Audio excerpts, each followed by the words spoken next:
Good morning and welcome to Tuesday, December 13th, 2022 Board of Supervisors meeting. At this time, we are open for the closed session agenda items. If the clerk could please read them out. Item 1, pursuant to Government Code 54957.6, conference with county designated labor negotiators Judy Hawkins and Craig Pedro regarding the following employee organizations: Sheriff's Management Unit, Calaveras County Public Safety Employees Association, Deputy Sheriff's Association, Calaveras Management Union, Calaveras Supervisors Union. Item 2, pursuant to Government Code 54957B, consider the disability retirement of a safety employee supervising deputy probation officer. And with that, are there any public comment on the closed session agenda items? One or two? None online. There's none online? Okay. Are there any public comment on the closed session agenda items? Seeing none in the room, we will convene in the closed session and we'll be back here at 9 o'clock. Thank you.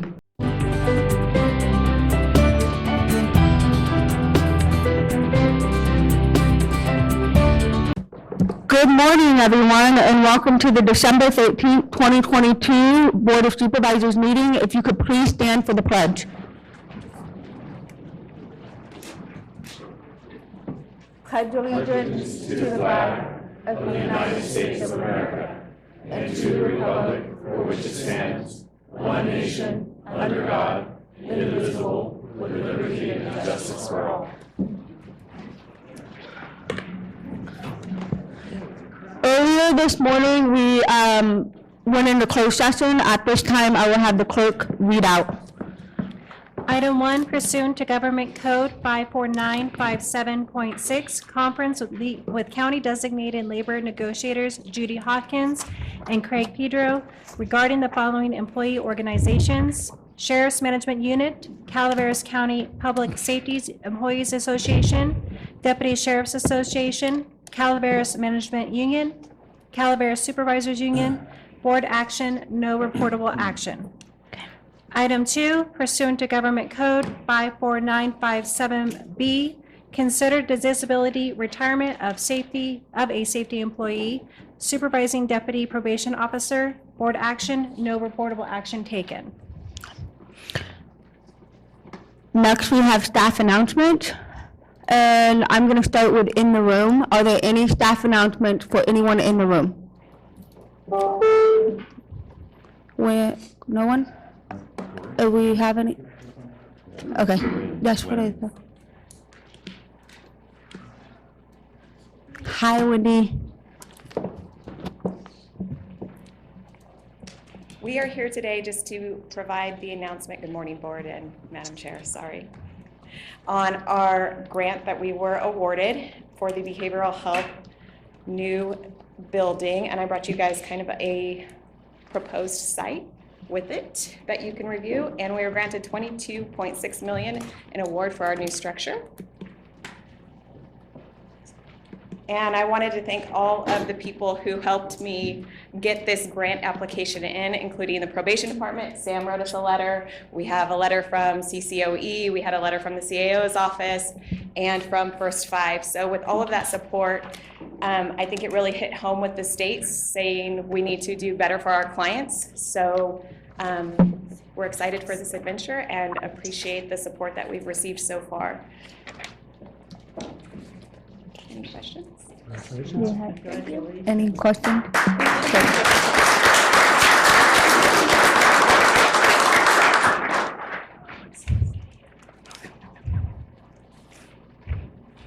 Good morning, Madam Chair, members of the board, Corey Allen, Health and Human Services, and I just want to acknowledge the diligent work of Wendy Alt and her team, and of course the partners on the successful winning of this grant, and I look forward to moving forward with this activity. Thank you.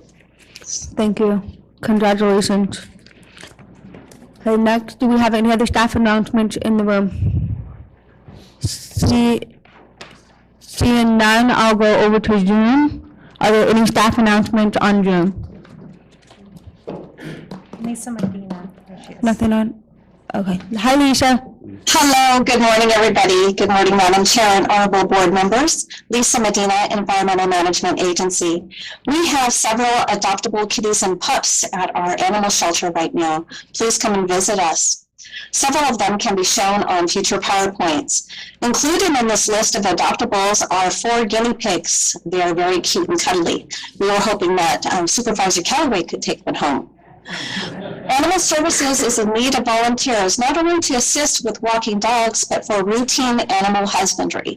There's so much work that goes in behind the Animal Services husbandry duties, including helping clean kennels, litter boxes, laundry, and then just general maintenance. It's a lot of work that we would not be anywhere without our focus volunteers and our public volunteers as well. If you are interested, please visit our website for an application. And great news on the Air Pollution Control District side, we are currently opening and working on our burn permits that will be available online at the end of this week. Please check our website at the Air Pollution Control District to look at the status and to find out if you will be able to get an online permit. But we're very happy to announce that. At the earliest time in the burn permit season, we were not able to do so, but we are able to provide that service at the end of this week. So thank you very much. Have a great day, everybody. Thank you, Lisa. Are there any other staff announcements online? There are no further staff announcements. Okay. We'll move on, and before I get moving on to the rest of our agenda, I will be handing the gavel over today for the rest of the day to Supervisor Callaway, and she will be chairing the meeting. And I know Supervisor Callaway does not like the gavel, but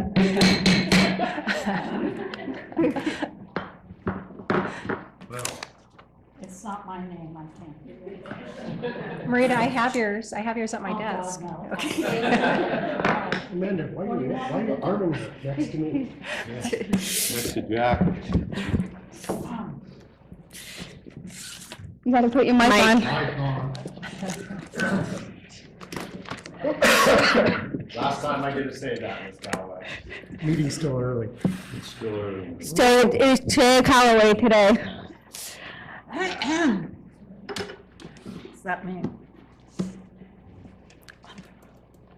This is a bitch. Good thing your mic was on. Okay. There's no staff announcements. So we're going to go to recognition and acknowledgements. And I would like our Chief Probation Officer, Sam Leach, to come up here because I ain't doing this by myself, Sam.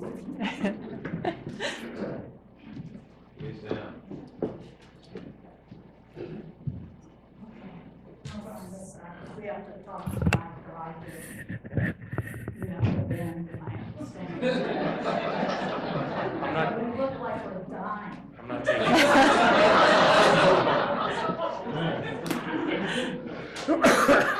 Okay, this is a proclamation by the Board of Supervisors for County of Calaveras. And I am going to tell you right now, I do not keep saying the County of Calaveras, Calaveras County. As many of you don't know, we are in a county named Calaveras. I know, sorry, Council. Okay, well, Samuel Leach has served with excellence for more than 8 years as the Chief Probation Officer of Calaveras. And we're CPO. CPO means Chief Probation Officer. He was able to increase staffing from 7 deputy probation officers to 12 deputy probation officers, 2 supervising deputy probation officers, and an assistant chief. Who in the hell was watching your budget? You have a job, Tuffanelli. Whereas he developed a use of force policy, I love that word, that allowed the county's probation officers to become armed. Whereas CPO Leach has dedicated his tenure to making the probation department physically and operationally stable, working collaboratively with various county departments, local law enforcement agencies, and all the while faithfully serving and supporting Calaveras County Superior Court. Now, the Superior Court reports to the state. It just happens to be located in the county, so just education. Whereas he's an example of impeccable ethics and integrity based on his commitment to probation's mission to prevent and divert individuals from criminal justice system by working with adult and juvenile offenders, their families, to foster positive change and offer a second chance. And where Sam has an outstanding reputation as a tireless and dedicated leader, maintaining grace under pressure, okay, just wanted to double check, and demonstrating a mature judgment. He served as the interim Health and Human Service Director during the COVID pandemic. I think he ate a lot of gummy bears then too, ensuring that vaccinations and other key resources were made available to Calaveras County residents.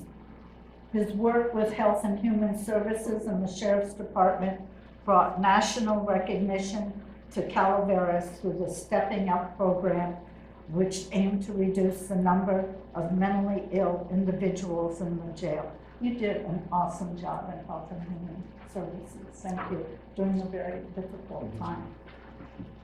Whereas CPO Leach ensured officers were well-trained in evidence-based practices, motivational interviewing, case planning, and the ever-evolving laws and case law affecting probation, provided training to other probation departments throughout the state of California, and presented at the International Probation and Parole Association Conference in Japan.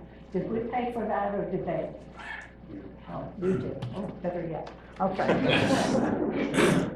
Is there anybody who has any comments they would like to make while I butchered this proclamation and you can rescue me? No? Yes? Go, oh, here, Marty, go ahead. I just have to say, thank you. You know, when you've got a resume like that in this county that is so extensive, that is so, touches every single thing, the only words that come to mind are thank you. So I remember when you were with Health and Human Services. I remember bending your ear. But anyway, thank you so much. Thank you, Marty.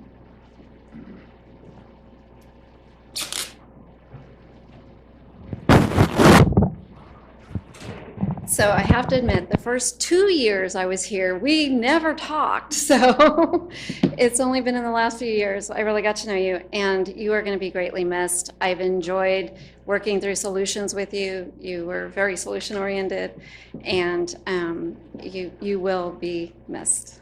So thank you. You're leaving? I thought we were just saying kudos, way to go. I love it. I'm devastated. Where are you going? I'm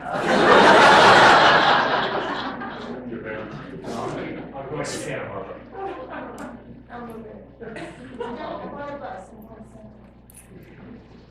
So, CPO Leach. I cannot truly express the gratitude that everyone in public health has to you for the amazing work that you did during COVID. You were not just a leader, you were a partner. You were somebody who came to us during our time of need, and that's saying something. And you helped to get us through one of the most difficult things any of us have ever been through. So thank you from the bottom of my heart. Also, thank you for always being a willing collaborator with public health and just for the amazing work that you've done. You are going to be missed. So thank you. For the record, though, none of that was actually true. I was basically just the fall guy. You know, I was the one to come in and kind of distract everybody, and Colleen did all the work and definitely saved me from my own lack of knowledge or competence until we could hire somebody who was. So thank you, Corey. Good morning, Interim Chair Callaway. The Sheriff's Office, Under Sheriff Rochelle Whiting, the Sheriff's Office and probation have always had a really good working relationship. We have the same customers, so we serve the same people. However, Sam, what you've done with the department is nothing short of impressive. Working through all the realignment propositions, through the zero bail and the increased pressure on your staff, the new firearm modifications and everything that your staff has to do and how you've led them.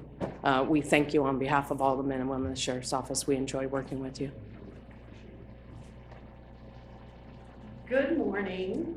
I just have to say that I was able to step into a role because of the amazing work that you did to gel a group that was, as Colleen so eloquently stated, managing one of the most difficult things.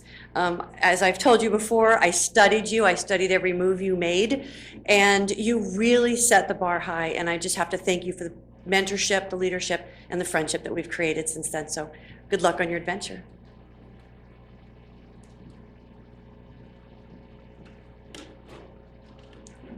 Good morning. Barbara Uke, District Attorney. Thank you, Sam, for everything.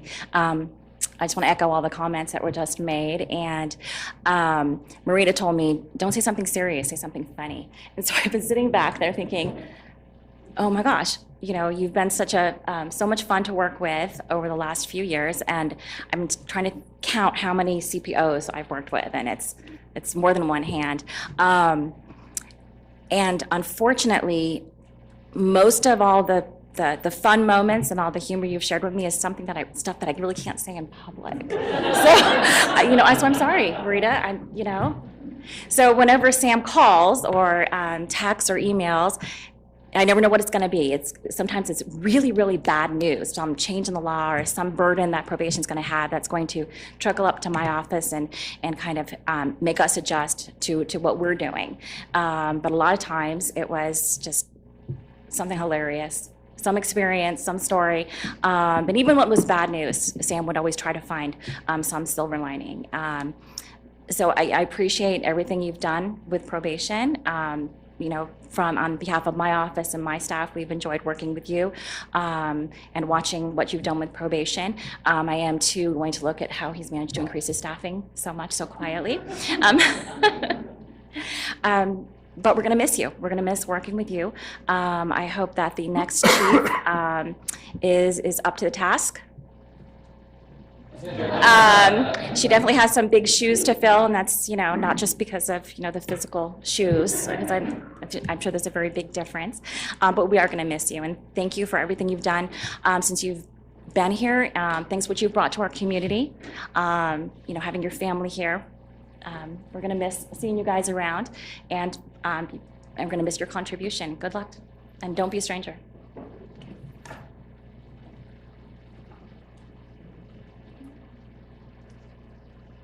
Nancy Giddens, County Librarian. You may not think that the probation department has very much to do with the library, but he does. And from the first that I came in contact with Sam, well, you may notice, so one thing that's noticeable about him is that he's very tall.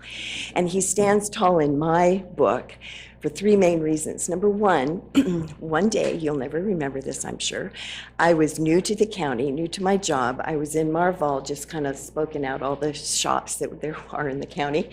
And he was there with his lovely wife, and he recognized me, and he introduced me to his wife as the new county librarian.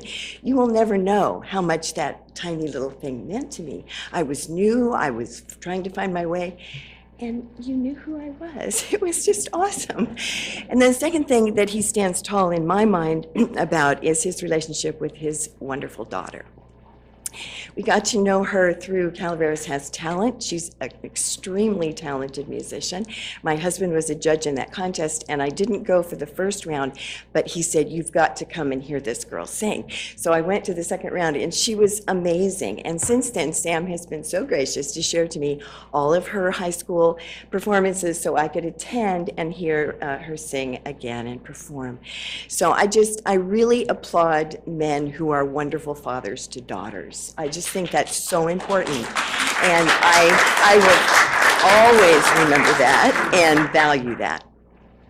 And then thirdly, of course, it's the support he's given to our literacy division in the library. Phil Gutierrez, the head of the division, is here today, and he's just been completely supportive and of the whole library function. I mean, anytime I had a question, I knew Sam would give me a straight answer. Should we do this? Should we do that? He always was clear with me. We didn't always agree, but he was always clear and always kind. And so, yes, tall man, you will always be tall in my books, and I personally will miss you very much. Is there anyone online? Sheriff, you saw it. Sheriff, there he is. Hey, I'm just trying to get over the tail end of pneumonia. Otherwise, I would have loved to have been there to see you, Sam. I just want to say, I know Rochelle's already said a lot, but I can't thank you enough for what you've done for the sheriff's office and what you've done for probation, what you've done for your DPOs and everybody that's underneath your thumb. I know you took on a lot when you went over to Health and Human Services. We had 2 conversations about that. I think you're a fantastic person, and your heart is definitely in the right place. And for probation and the sheriff's office to get along as well as we did, I think shows testament to your ability to work with us and our ability to work with you. Good luck in your new adventure, and I know you'll be doing a great job wherever you are. And it's been an honor and a privilege to work with you. So enjoy yourself. Thank you. Thank you, Sheriff. I can't look at him, so I'll cry. So, I've known Sam probably since I was 18, I think. Not on probation. I was not. Family maybe, but not me. Anyways, Sam had interviewed me for my first big girl job. I wasn't quite graduated yet, but he was part of that interview, and I'm still embarrassed to this day about that. But throughout the years, when I did get hired at probation, Sam was always that probation officer that everybody looked up to, that they wanted to be like. Thank you.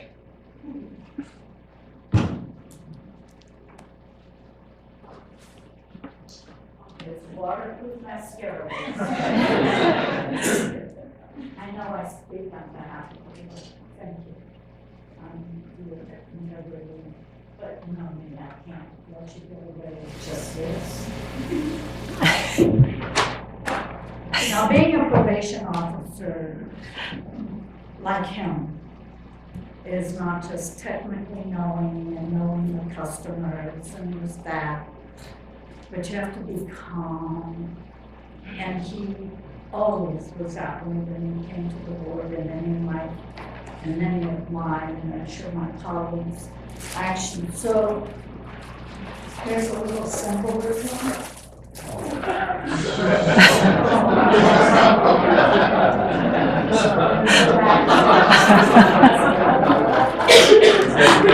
Don't make me use my probation officer voice. So when you're learning how to surf, you're frustrated, and there's something else you have to do.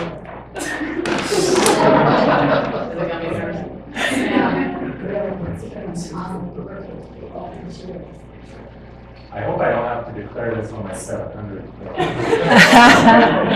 Important thing. Do you want to call for the vote first, though? Before you still have to do something like that, or something or other. No, I have to call for the vote first. Then you get to speak. Or my censor. No, never. No, you're right. You're not, yeah. You gave it May up. I have a motion, please? I'll move. I will second. Thank you. A motion by the Former chair. and second by Vice Chair Tofanelli. All in favor? Aye. Opposed? No. Well, we weren't going to do a motion in a second, and then we couldn't go. Sam, we're really honored to.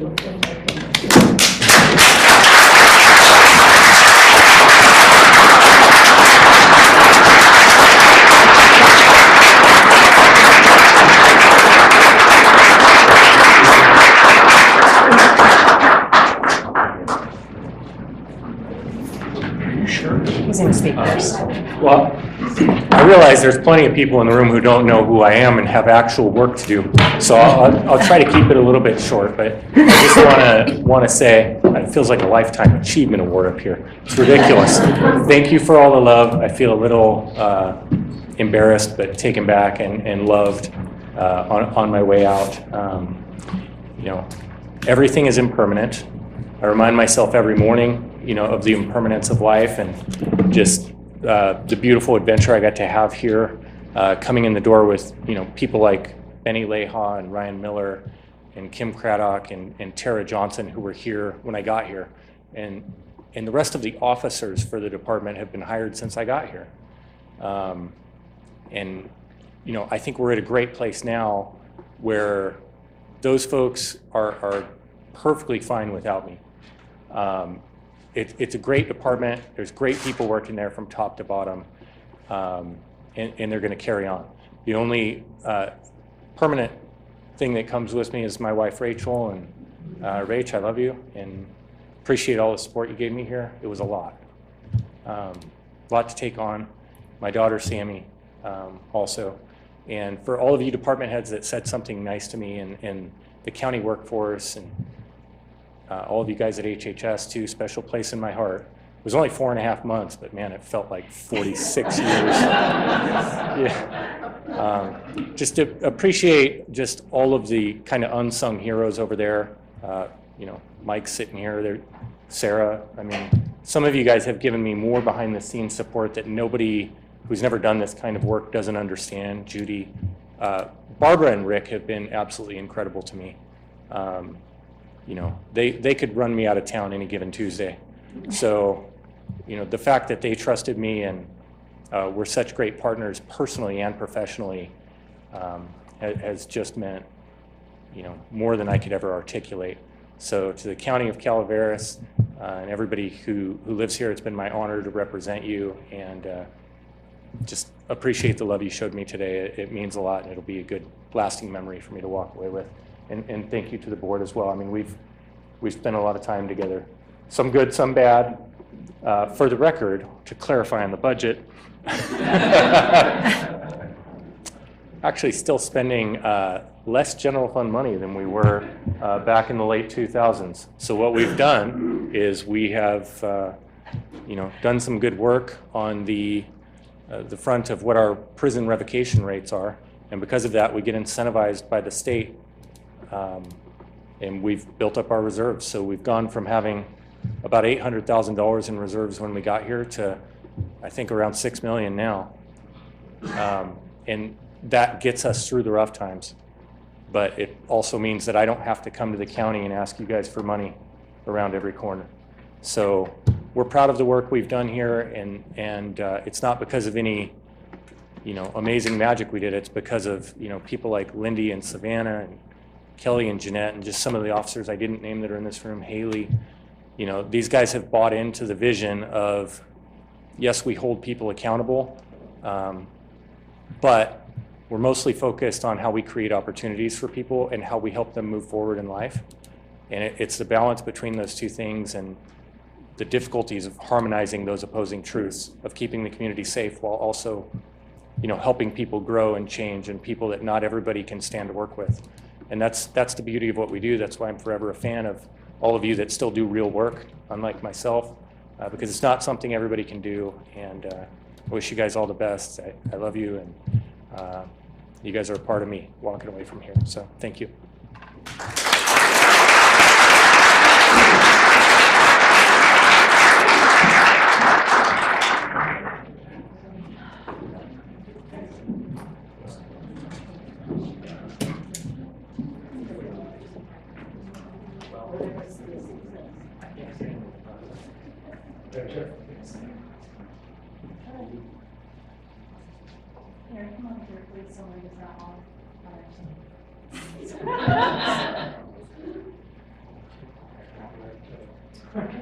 Okay, 1, 2, 3. Hold on, one more thing. 1, 2, 3. Thank you. Thank you, Sam.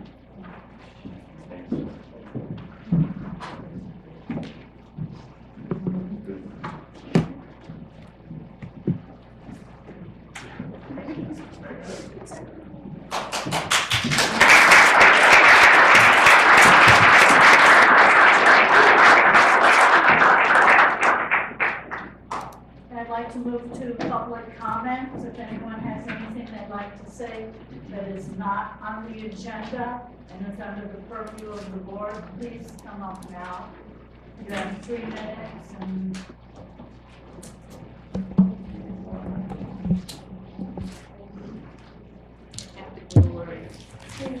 And I'm not going to be here till,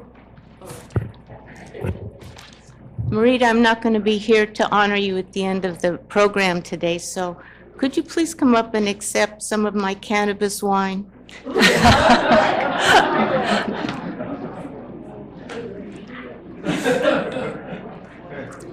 I have a little bud for you too. I'm just kidding. And for the holidays, for you to distribute. Yes. and a challenge. All these years in working with you, like when you came up and you started talking about proctology or whatever you said. Oh, yeah. Well, I just want to say, Marita, we usually thank people for their service. I want to thank you for your sacrifice, because I know all of you give up a lot, and we don't always appreciate it, but we appreciate you. Thank you, darling.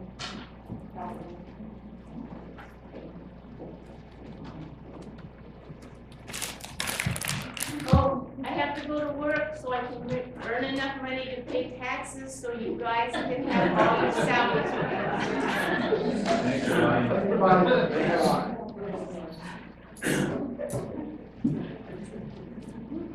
Just got a couple things to clarify. Number one, this agenda does not say that Sam is leaving. So does that invalidate it? You're using your 3 minutes, Marty. I know. I don't have much to say. I just want to say that it doesn't say that he's leaving, so I think it invalidates it. Anyway, and then also, with regard to what Bonnie alluded to with she gave us a lot of history lessons and a lot of demonstrations over the year, including the proctology one, with the corn cobs and stuff. And I told her, I said, Bon, that didn't she goes, it seemed funnier before I got started, but I didn't know how to get out of it. So anyway, it's been a real ride with Bonnie and everybody, and I see Al's here today. I haven't been back in quite a while, but it feels like old home to me here, because for 25 years, every single board meeting, and every board packet. So thank you, Marita. And I want to ditto what Bonnie said about your sacrifice. And you were every single meeting and in between totally prepared. Makes all the difference in the world. Thank you.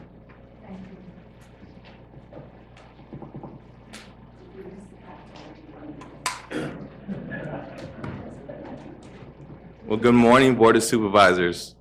What a wonderful morning to drop in the county of Calaveras. I expect to see all these people here in presentations. Wonderful. Falls along the line of, helping out with the youth. So, let me tell you who I am. My name is Alex Heredia, and I'm a field representative for the Carpenters Union, Local 152 in Manteca. I represent over 36,000 plus members here in Northern California.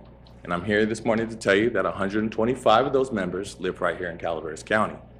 But unfortunately, less than half of them even get to work in their county, let alone the Sierra Foothills or even the Central Valley. So instead, my members have to take their skilled work ethics over to Altamont to work in the Bay Area, where they would spend half their paycheck in their gas tank, countless hours on the highway, just to go work in a city they don't even pay taxes. So what I'm doing this morning is I'm demonstrating to my members that are going to be watching this online on how to stand up, have a voice, be proactive, and fight for what you believe in. And we believe in responsible contractors that pay area standard wages and benefits and their fair share of taxes. We also believe that not every child is programmed to go to college. In fact, we have a handful of youth right now that have a strong passion for hands-on physical labor. And we like to educate them that they can make a great career out of being a construction worker with area standard wages, benefits, or retirement with a great pension. We don't want to discourage them by telling them that the only way that's possible is going over that path. because we also believe in apprenticeship programs. So men and women who enter the construction industry are trained by state-certified instructors on how to work safely and efficiently. So I'm not coming before the County of Calaveras as someone with an issue. I'm coming before the County of Calaveras as someone looking for a partnership on how to come up with a solution on how to put the working-class citizens of Calaveras County back to work in Calaveras County. Thank you for your time, and I'll be leaving my contact information. Thank you.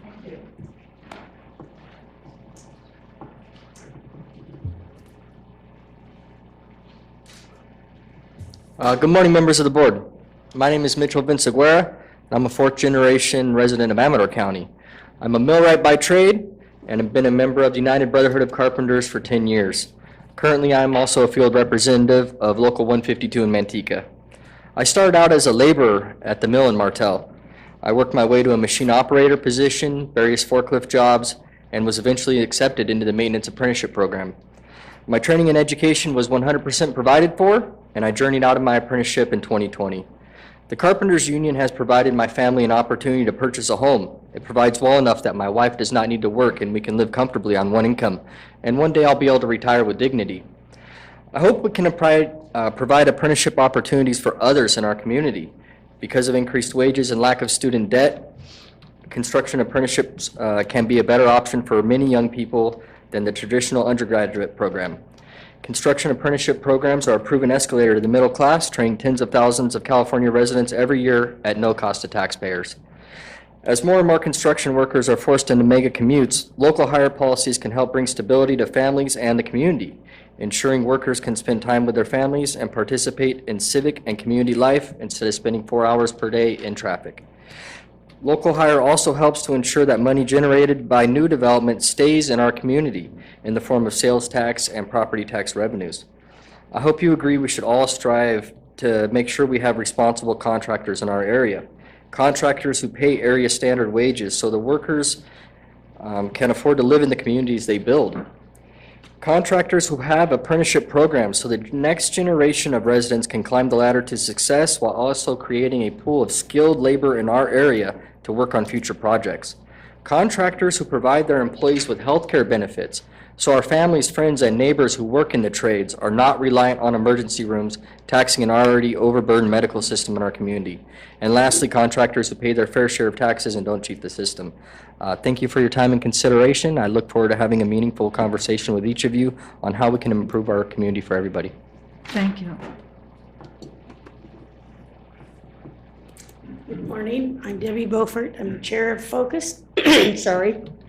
Today I'm here to thank everybody, a whole bunch, for signing the RFQ for a new shelter. Bonnie, this isn't on the agenda yet. Did you want to, we haven't come to that item? We You just want to want to make sure that we do? Yes. Got we're it, here. I got it. We're here.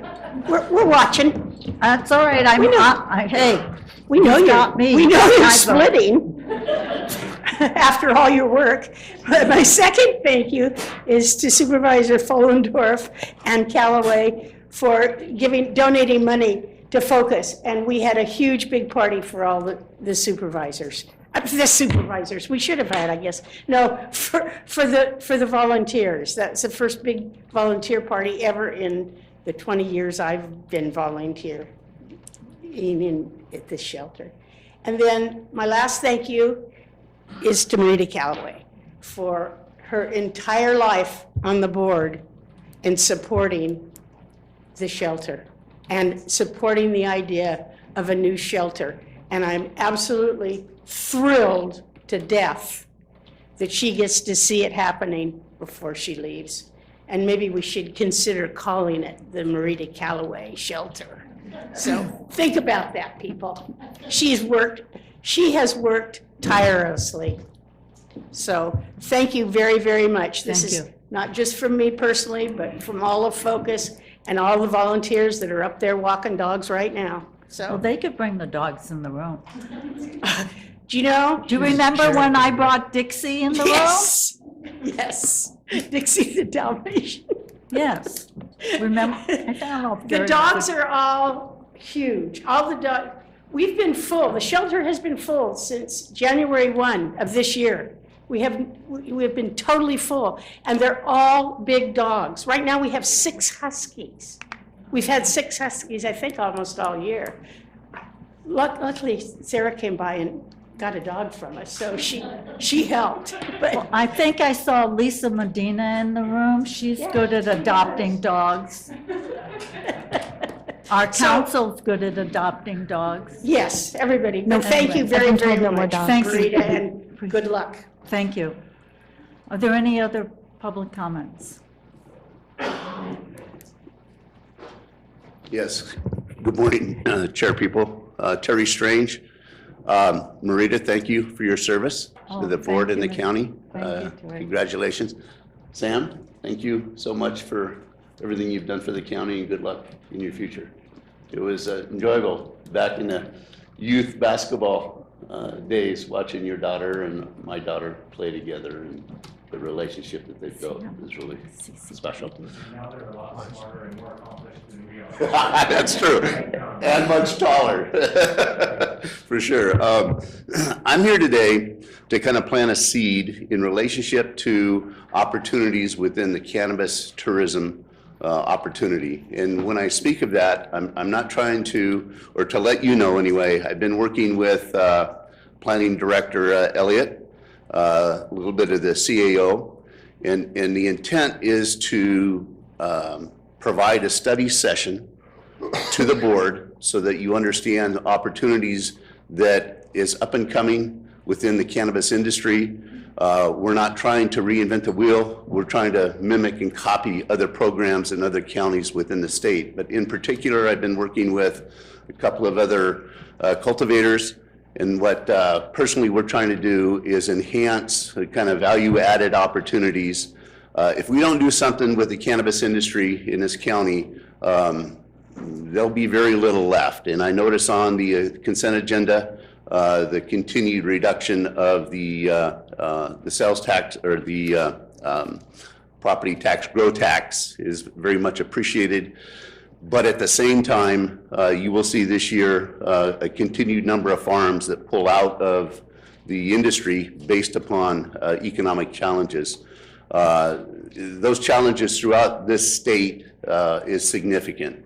And so I feel like the industry locally, if we are to keep it moving forward, we're going to need some help.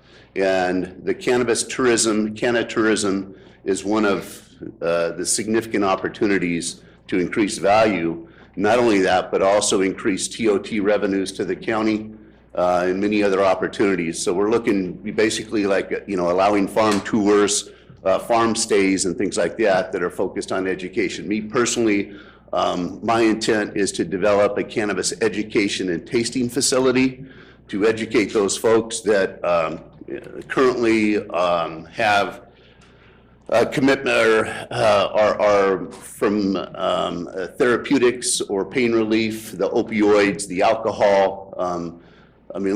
I really want to focus on the benefits of medicinal cannabis. So we're hoping to get a study session planned here real soon, and with your support, Director Elliott will be able to lead that effort, and I think we can really go a long way. Thank you. Thank you, Terry.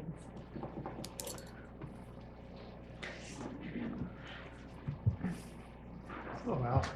Good morning. Good morning, Mr. Segala. Al Segala, Taxpayer Association. The rumor that the Taxpayer Association no longer needs to come here because Marita's left is not true. Some time ago, I was babysitting a dog, big dog, and it got away. And boy, was I scared, because they trusted me to watch their dog, and the dog got away. And I drove all around, couldn't find it. Finally, I called animal control. And guess who answered the phone? It was Marita. And she helped me. And then shortly after that, one of the neighbors had the dog and contacted us, and we got the dog back. One of the things that Booker T. Washington said, among many good things, was those who are happiest are those who do the most for others. And I think Marita has good reason to be happy every day of her life. On another topic, we have a bill that was voted by both houses of Congress, and the only person that voted against it was Tom McClintock. It was Protect Our Children Act, which is, everybody's in favor of that. But the thing that stands out for me is that he was dealing with principle and accountability and responsibility. He was looking at how this money is being controlled. Nobody in either houses, well, there was like 6 people that abstained, but our level of representation when it comes to accountability, responsibility is pretty low. And we can correct that because a happy tomorrow means that we follow good principles, and that way our kids can live in a free society. Here's what Tom said.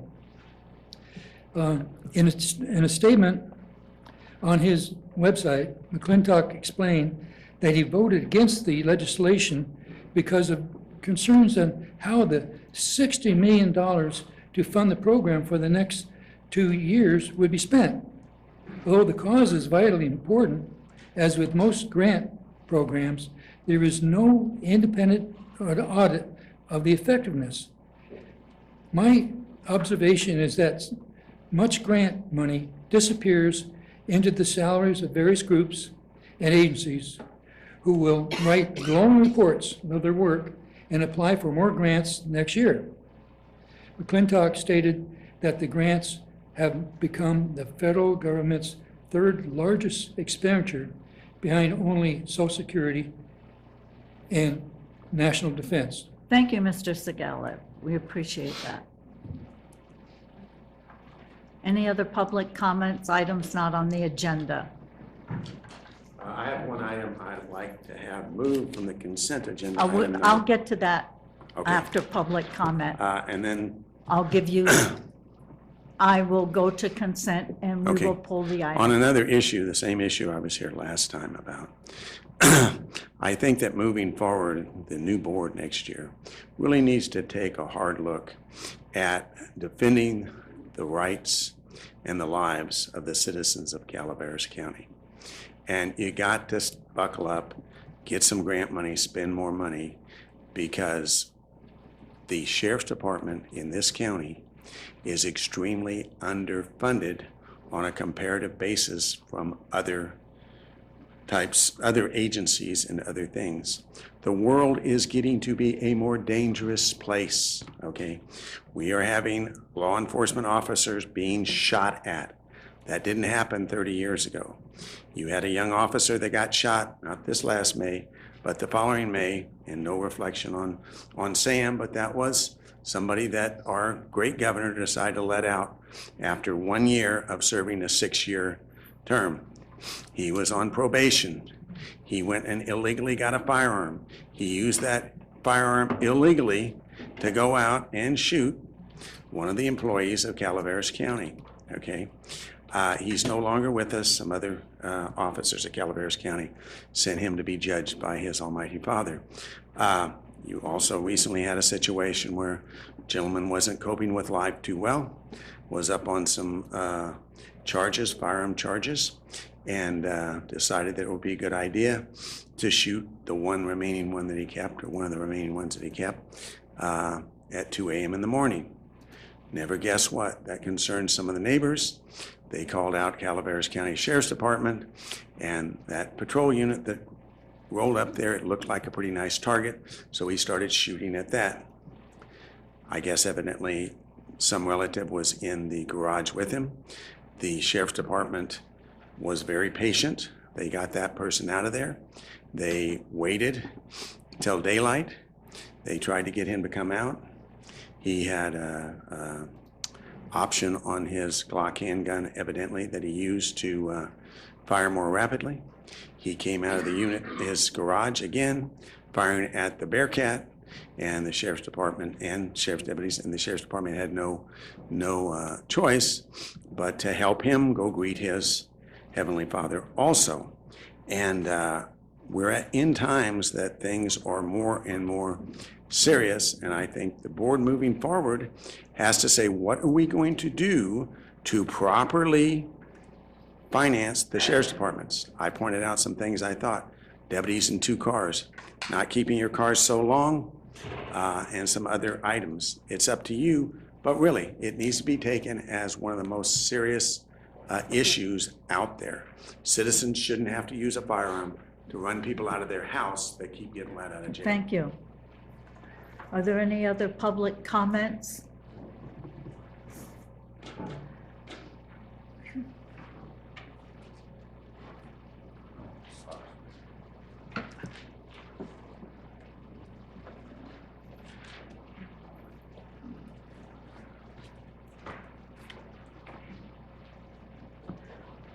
Seeing no public comments in the room, are there any public comments online? There are no online public comments. Okay, thank you. I'll close public comments and move to the consent agenda. These items are normally routine, non-controversial. They'll be acted on on one motion unless a member of the board, staff, or public would like to pull an item. Any member of the board like to pull a consent agenda item? Any staff member like to pull a consent agenda item? Any member of the public? Which item would you like? Number 15. 15, okay, thank you. Is there anyone online who would like to pull or discuss the consent? There are no online requests. Okay. May I have a motion, please, on the balance of consent agenda? So moved, Madam Chair. Motion by Supervisor Stopper. I'll second. Second by Supervisor Tuffanelli. All in favor? Aye. Passes on a 5-0 vote of the board. Item 15, yes. Yeah, come on up. Yes, please. Thank you.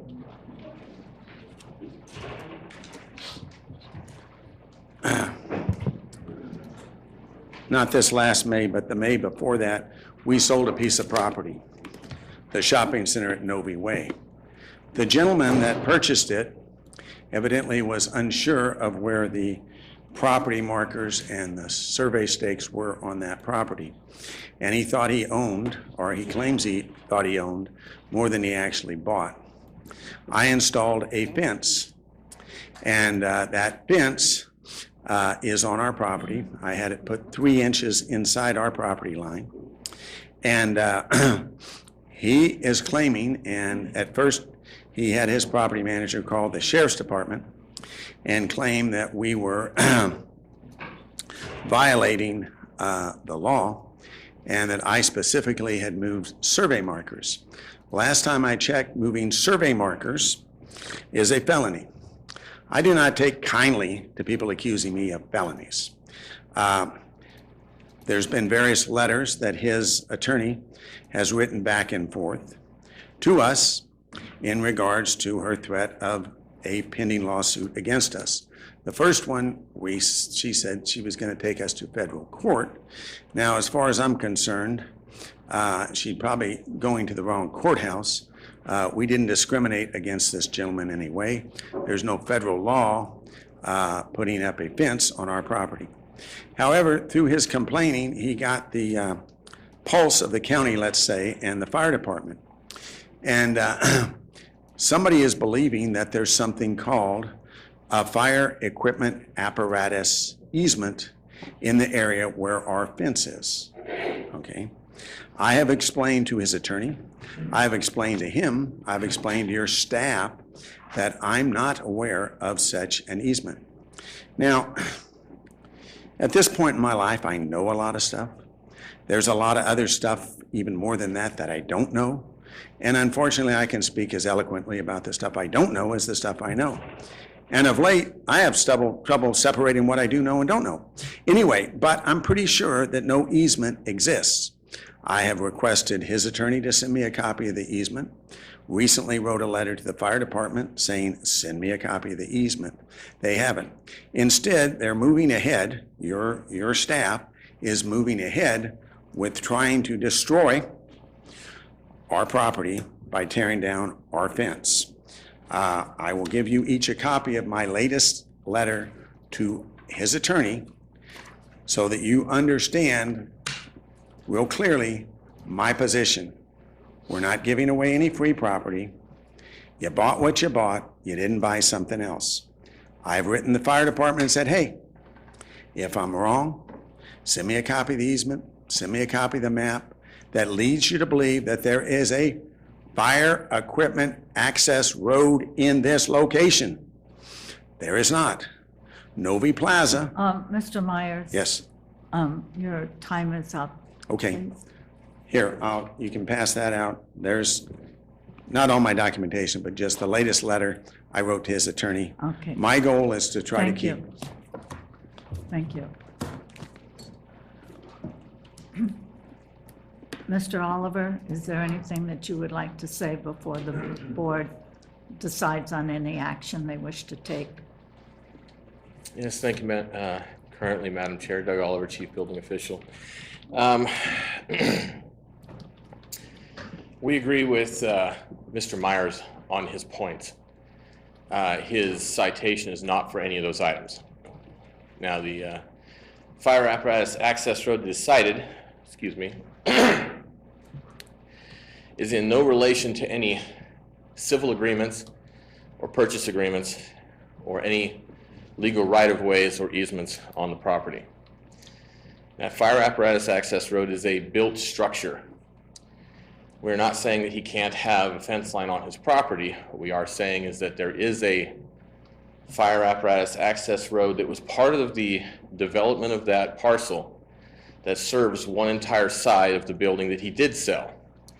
The current owners have several tenants in this building, and in reviewing the site conditions with the fire department, the fire apparatus access road on the opposite side of the building only serves half of that structure because the rear roadway is not wide enough with the parking and other obstructions to allow a fire engine to reach the other side of the building.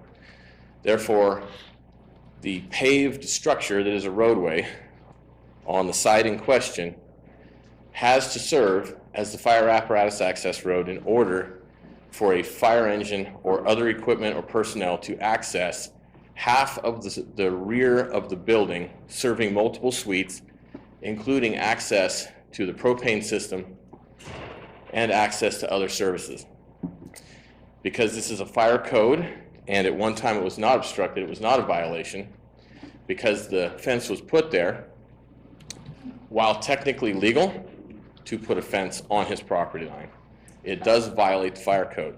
It does prevent access of a fire engine from safely accessing without becoming damaged due to fire. And in doing so, half of those tenants are now in a structure that is technically unsafe. Now, in conjunction or in cooperation with the fire department, it was determined that we were not going to vacate the structure, but this is a significant hazard because there is no way to fight that fire without causing injury to personnel or damage to equipment on that side of the building. Considering the propane system is located there, that increases the risk of explosion or further fire or damage to other structures or continuing that fire to pursue throughout the rest of the building. So that is the context of this. Now, I will say that this, he was provided an opportunity to appeal on his citation. Prior to that, we did meet when he originally got the notice. He asked what the fire apparatus access road was. I met with him and our code compliance officer that is in charge of that case.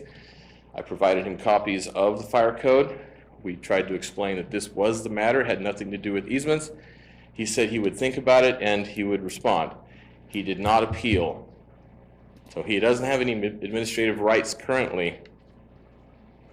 So our staff is recommending that you vote to authorize staff to abate and fine if this structure is not removed, being the fence line. Sorry. Questions? Okay, thank you. Are there any questions from the board on this item?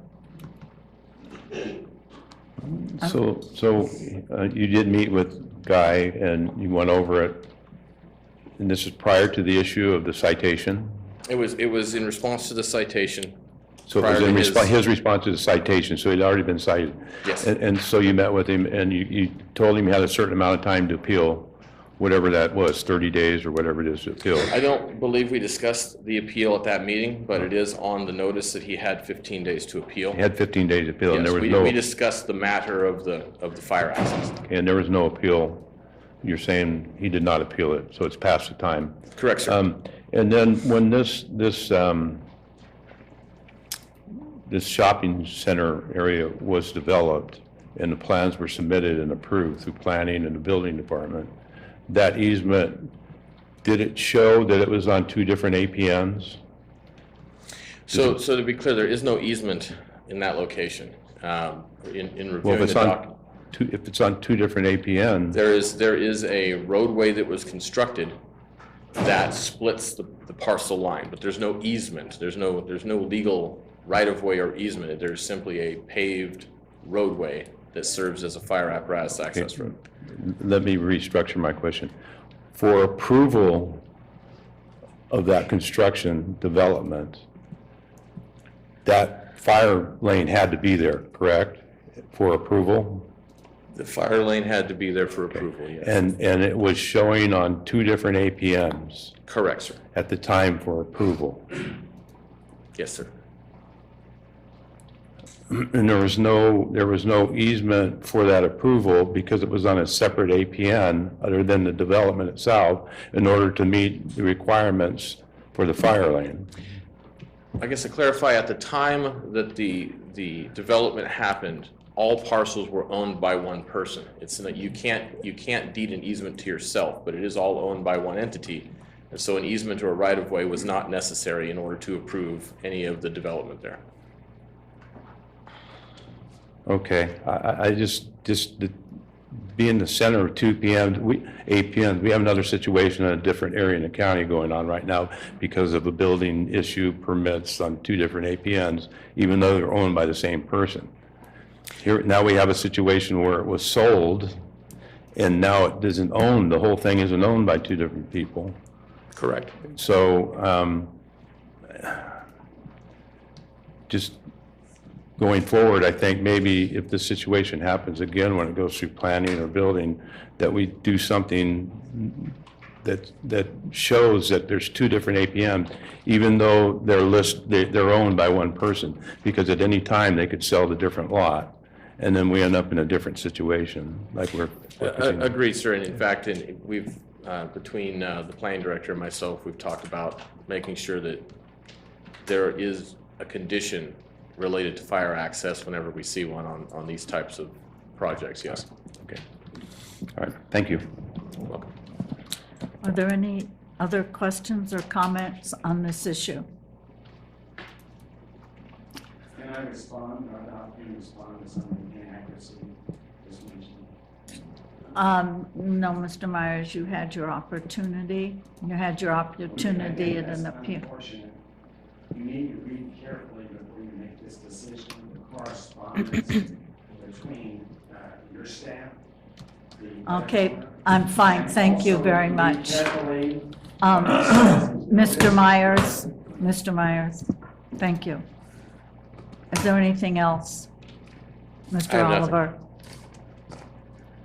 We're being asked to abate the issue and assess a lien to recover costs. It's significant, that's not something we normally like to do, we don't have many of them, but that is the issue before us. You should be cautious about doing this stuff. Is there a motion from the board to follow staff's recommendation? I will reluctantly move this item, and the reason I'm doing so is because of the safety issues that's brought up here. If there's a fire that happens there, we're putting people's lives, not only the property that they have investments in, but the lives of some people that could be in there and could have some danger to them. So based on that, I would move this item. Thank you. A motion by Supervisor Toffenelli. Is there a second? Just want to clarify one thing. Right now, there isn't a fine being implemented until the fence is taken down by the county in an abatement movement? Is that what you said? $625 on financing so The, far? There is a service fee that was, your board approved based on, and that is the amount that's current. We don't have a daily accrued penalty that has started yet. But if your board does vote on this, every day that it is still there would accrue $100 a day unless we abate it. And then what we would do is we would abate, we'd take out the fence line, then once that's done, we would serve the cost of that abatement to the owner in addition to the service fee. Right, all right. Okay, I hear it. I'll second it. Okay, and second by Supervisor Stopper. Are there any comments by the board on this? Supervisor Follendorf? Okay. All right. All in favor, say aye. Aye. Opposed? Passes on a 5-0 vote of the board. Thank you, Board. Mr. Oliver. Okay, thanks for hearing me out. I will take the fence down.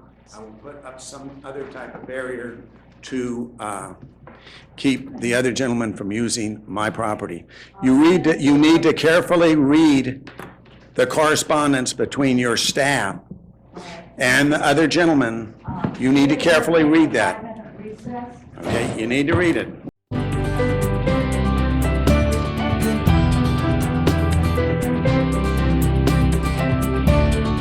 I have to wait till our boss says we can move. Okay.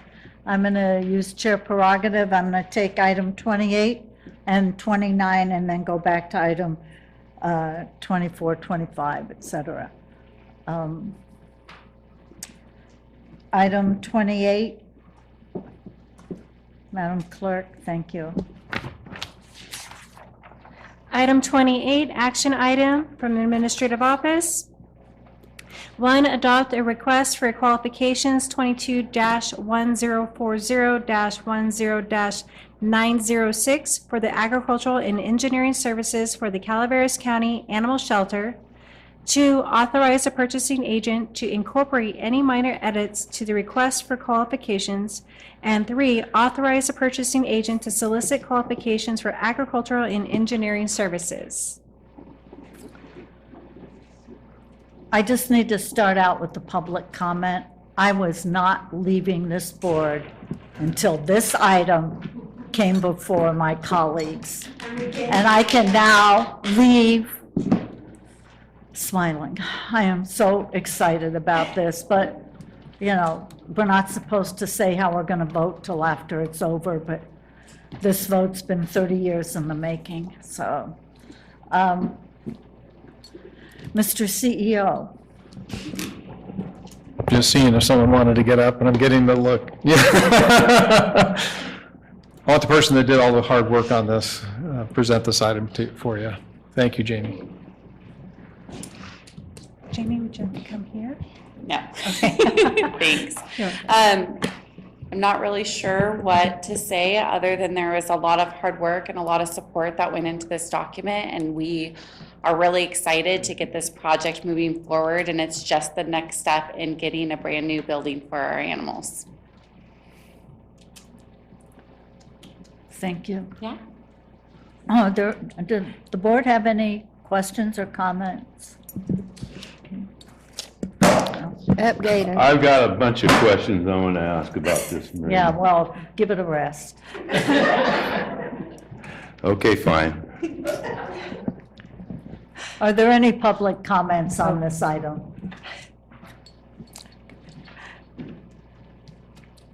Good morning, Board and Marita. Lisa Medina, Environmental Management Agency. I just want to thank staff, for all the hard work. I know ever since I was appointed, even prior to that, I've been a big advocate and supporter of our Animal Services Department, and I'm really excited. I'm excited for our staff, and I'm excited for the county. I'm excited especially for our animals. Every day we do our due diligence to take care of those fur babies that are under our care. but knowing that we have a future, and not that our future is going to be any bleak in any ways. It is going to be bleak since Marita's not going to be here to see the groundbreaking. Hopefully she will be here for the groundbreaking. But it's something that is dear to my heart, and I want to thank Marita for always having that support and having that conviction and that heartfelt, just everything that goes into making this happen, because I know that you were a big part of this. I also want to thank our administrative staff for assisting us in getting this completed. I was reviewing the RFQ the other day, and I kind of fell asleep at 40 pages because I have been under the weather a little bit myself, but it's a lot of work. So Jamie and Marcos, where'd Jamie go? Right there. Oh, hi, Jamie. So thank you very much. I know, and I look forward to working with you and our administrative staff moving forward to assist with anything else moving forward with the shelter. Thank you. Thank I'm Ms. going to miss you. Medina. Hi, we really want to thank staff, Mr. Pedro, you guys. This is just a wonderful thing. And again, Marita, thanks for sticking with us for 30 years. We appreciate it. Thank you all very, very, very much. Thank you. Is there any other public comment? Is there any public comment online? There is no online public comment. Thank you. I want to bring it back to the board. Is there any comments from my colleagues?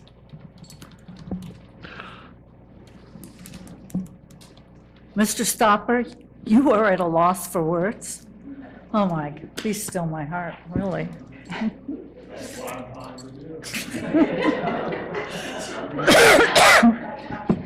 Madam Chair, I would like to move this item. Thank you, Mr. Tuffanelli. A motion by Supervisor Tuffanelli, Second. a second by Supervisor Stopper. I'm going to do a roll call vote on this. It's that important. Supervisor Stopper. Wait a minute. Ms. Callaway, it's been painful not speaking too much today. And, you know, with the roll call vote, we need to justify our vote. And I think you said everything we need to say over the years to justify this vote. Aye. Supervisor Tuffanelli. Aye. Supervisor Follendorf. Aye. Supervisor Garamendi. Aye. And Supervisor Callaway, aye. Please let the record show there were 5 votes for this item. I just needed to make sure that next year at budget time you all remember. The next one. Barbara, I'll call for a roll call vote on this one, too. It shows you how. I'd like to move to item 29, please. Item 29, action item, Administrative Office. 1, adopt a request for qualifications, 22-1040-11-906 for agricultural and engineering services for the Calaveras County District Attorney Building. 2, authorize a purchasing agent to incorporate any minor edits to the request for qualifications, and 3, authorize the purchasing agent to solicit qualifications for agricultural and engineering services. Mr. Pedro. Okay, Madam Chair. Like the previous item, this is the first step in the process of construction of a critically needed building for the county. This again is just to issue a request for qualifications for an architect for this project. I do want to comment that, you know, once the architect gets through the first stage, goes through the architectural program and gets to a schematic level design, we'll have cost estimates, and then we can talk more about the refinement of our funding, our financing plan. But again, both of these projects are critically needed. You know, the animal shelter has been in the grand jury reports for years.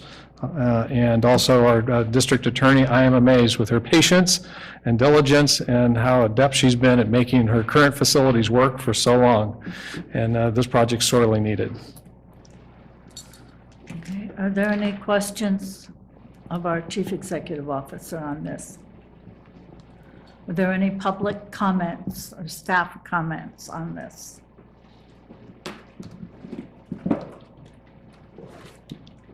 Good morning again, Barbara Uke, District Attorney.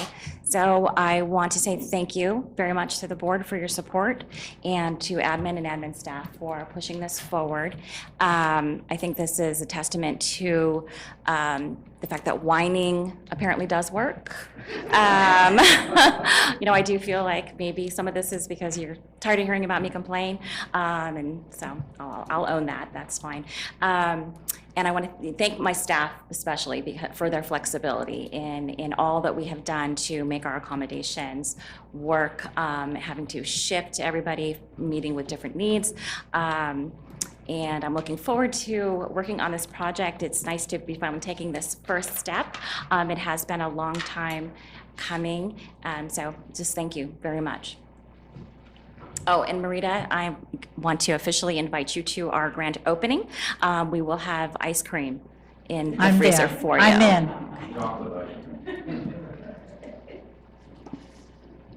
That's my secret stash, is in the DA's office.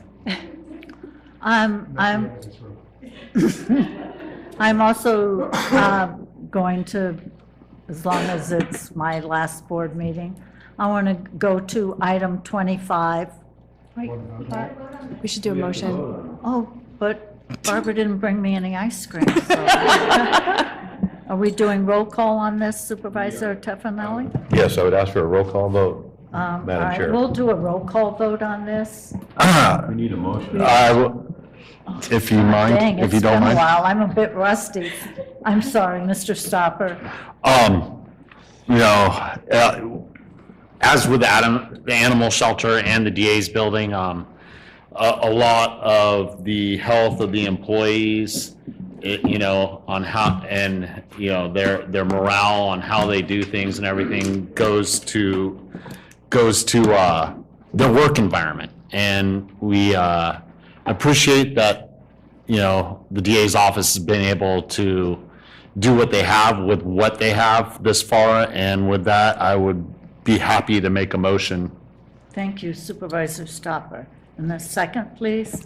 I will second that motion. Second by Supervisor Toffanelli. Roll call vote, please. Do you want to do it? No. No. I'll do it. That's a good answer. Supervisor Garamendi. Aye. Supervisor Follendorf. Aye. Supervisor Toffanelli. Aye. Supervisor Stopper. Aye. And Supervisor Callaway, aye. Let the record show there were 5 votes for the DA's office. I am just trying to set you up for budget time, so there's a real commitment on behalf of this board. Thank you. Ms. Alt, do we need to take a recess for you? We're going to go to item 25. Chair, no, we have an online individual. Oh, Yes. all right. Got it. Thank you.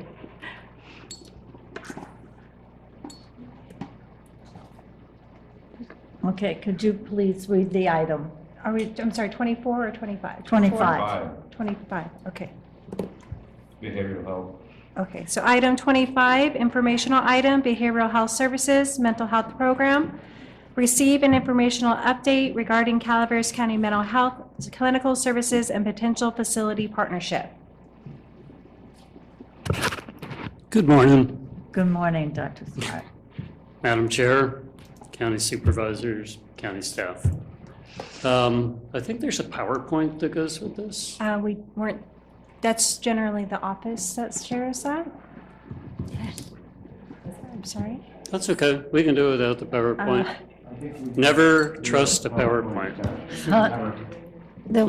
Do we want to take Do you need get set to, up? do you want to take a couple Can of we take a minutes break? Because I recess? wasn't, we weren't made aware that You we know, were we supposed to share it. can really go. Oh, staff has, yeah, but, We can go ahead. but we're not going to be able to show it for, I know, but staff was supposed to, Yes. the department was supposed to host it, not I clerk. understand. I'm Okay. just wondering if we should take a break if they do want to present it, that's all. Ms. Alt, would you Yes. like to, Why should don't we we just just take? move forward without it? All right, fine, thank you. Okay. Yeah, I'm not a big PowerPoint fan. anyway. That's fine with us. So Dr. I'm Dr. Smart. Randy Smart. I'm the CEO of the Mark Twain Healthcare District. I'm here in concert with Ms. Alt. We are here to propose 2 projects, construction projects for behavioral health as a partnership. This isn't an action item for you, it's an informational item, and we intend to come back in January to make it an action item. About an hour and a half ago, Ms. Alt told you that she received $22 million in construction for behavioral health. These 2 projects are the next step, and we didn't choreograph this, it just all happened on the same day. So she received her $22 million for new construction. These are 2 new projects and 2 new applications, kind of within the same state funding stream. So what California did is last year they identified behavioral health as a big problem. And they commissioned a report. It's about a 250-page report. It's huge. It's really well done. It's online. And in that report, it just says counties like Calaveras are totally incapable of managing the demand for behavioral health. And a big reason for that is we don't have the physical capacity. So they actually funded through legislation $2.2 billion with a B. And within that $2.2 billion, they divided it into 5 rounds. And the round she received yesterday was round 4. What we're talking about this morning is round 5, which is access to $480 million. And we're very interested in accessing that money. In order to do it, we need to have county partnership. We need to have an MOU with the county, and we need to have a letter of support. Before I go into that, though, I wanted to hold up this document. This is something hopefully you've seen in the past. Every 2 to 3 years, the healthcare people in this county put together a community needs assessment. This is about a 50-page document. This is the most recent one. And most of this document is about behavioral health and the fact that we have a behavioral health crisis. So this is not only an issue with California, this is an issue with Calaveras County. And this comes out every 2 to 3 years. I would encourage you to get your hands on it and read it because there's some really good information in it. So in order to move forward with this, we have designed 2 applications within round 5. And application number 1 is to expand the Valley Springs Clinic. And we call that application Crisis and Wellness Center. So the Valley Springs Clinic, no PowerPoint, looks like this. And we're going to bring that out. We're going to bring one of those walls out another 20 feet. When we do that, we can add 10 rooms that can be dedicated to behavioral health counseling, crisis intervention, therapy. We think that will cost about $1.5 million. It's about 1,600 square feet. If you look at construction costs for healthcare in California, it is a moving target. Probably for everything, it's a moving target, but healthcare, when we built the clinic, it was about $500 a square foot. For this, it's going to be closer to 700. But that, when you add that all up, that'll be a $1.5 million project. The match on this is really appealing. I think most of you are familiar with this kind of funding. There's usually a match, and the match for us would be about 10%. So on a $1.5 million, it's a $150,000 match. We've already identified a private donor that's interested in providing that match. So that would kind of make it a no-cost project for both the county and the district. The money we get from California is not a loan. We don't pay that back.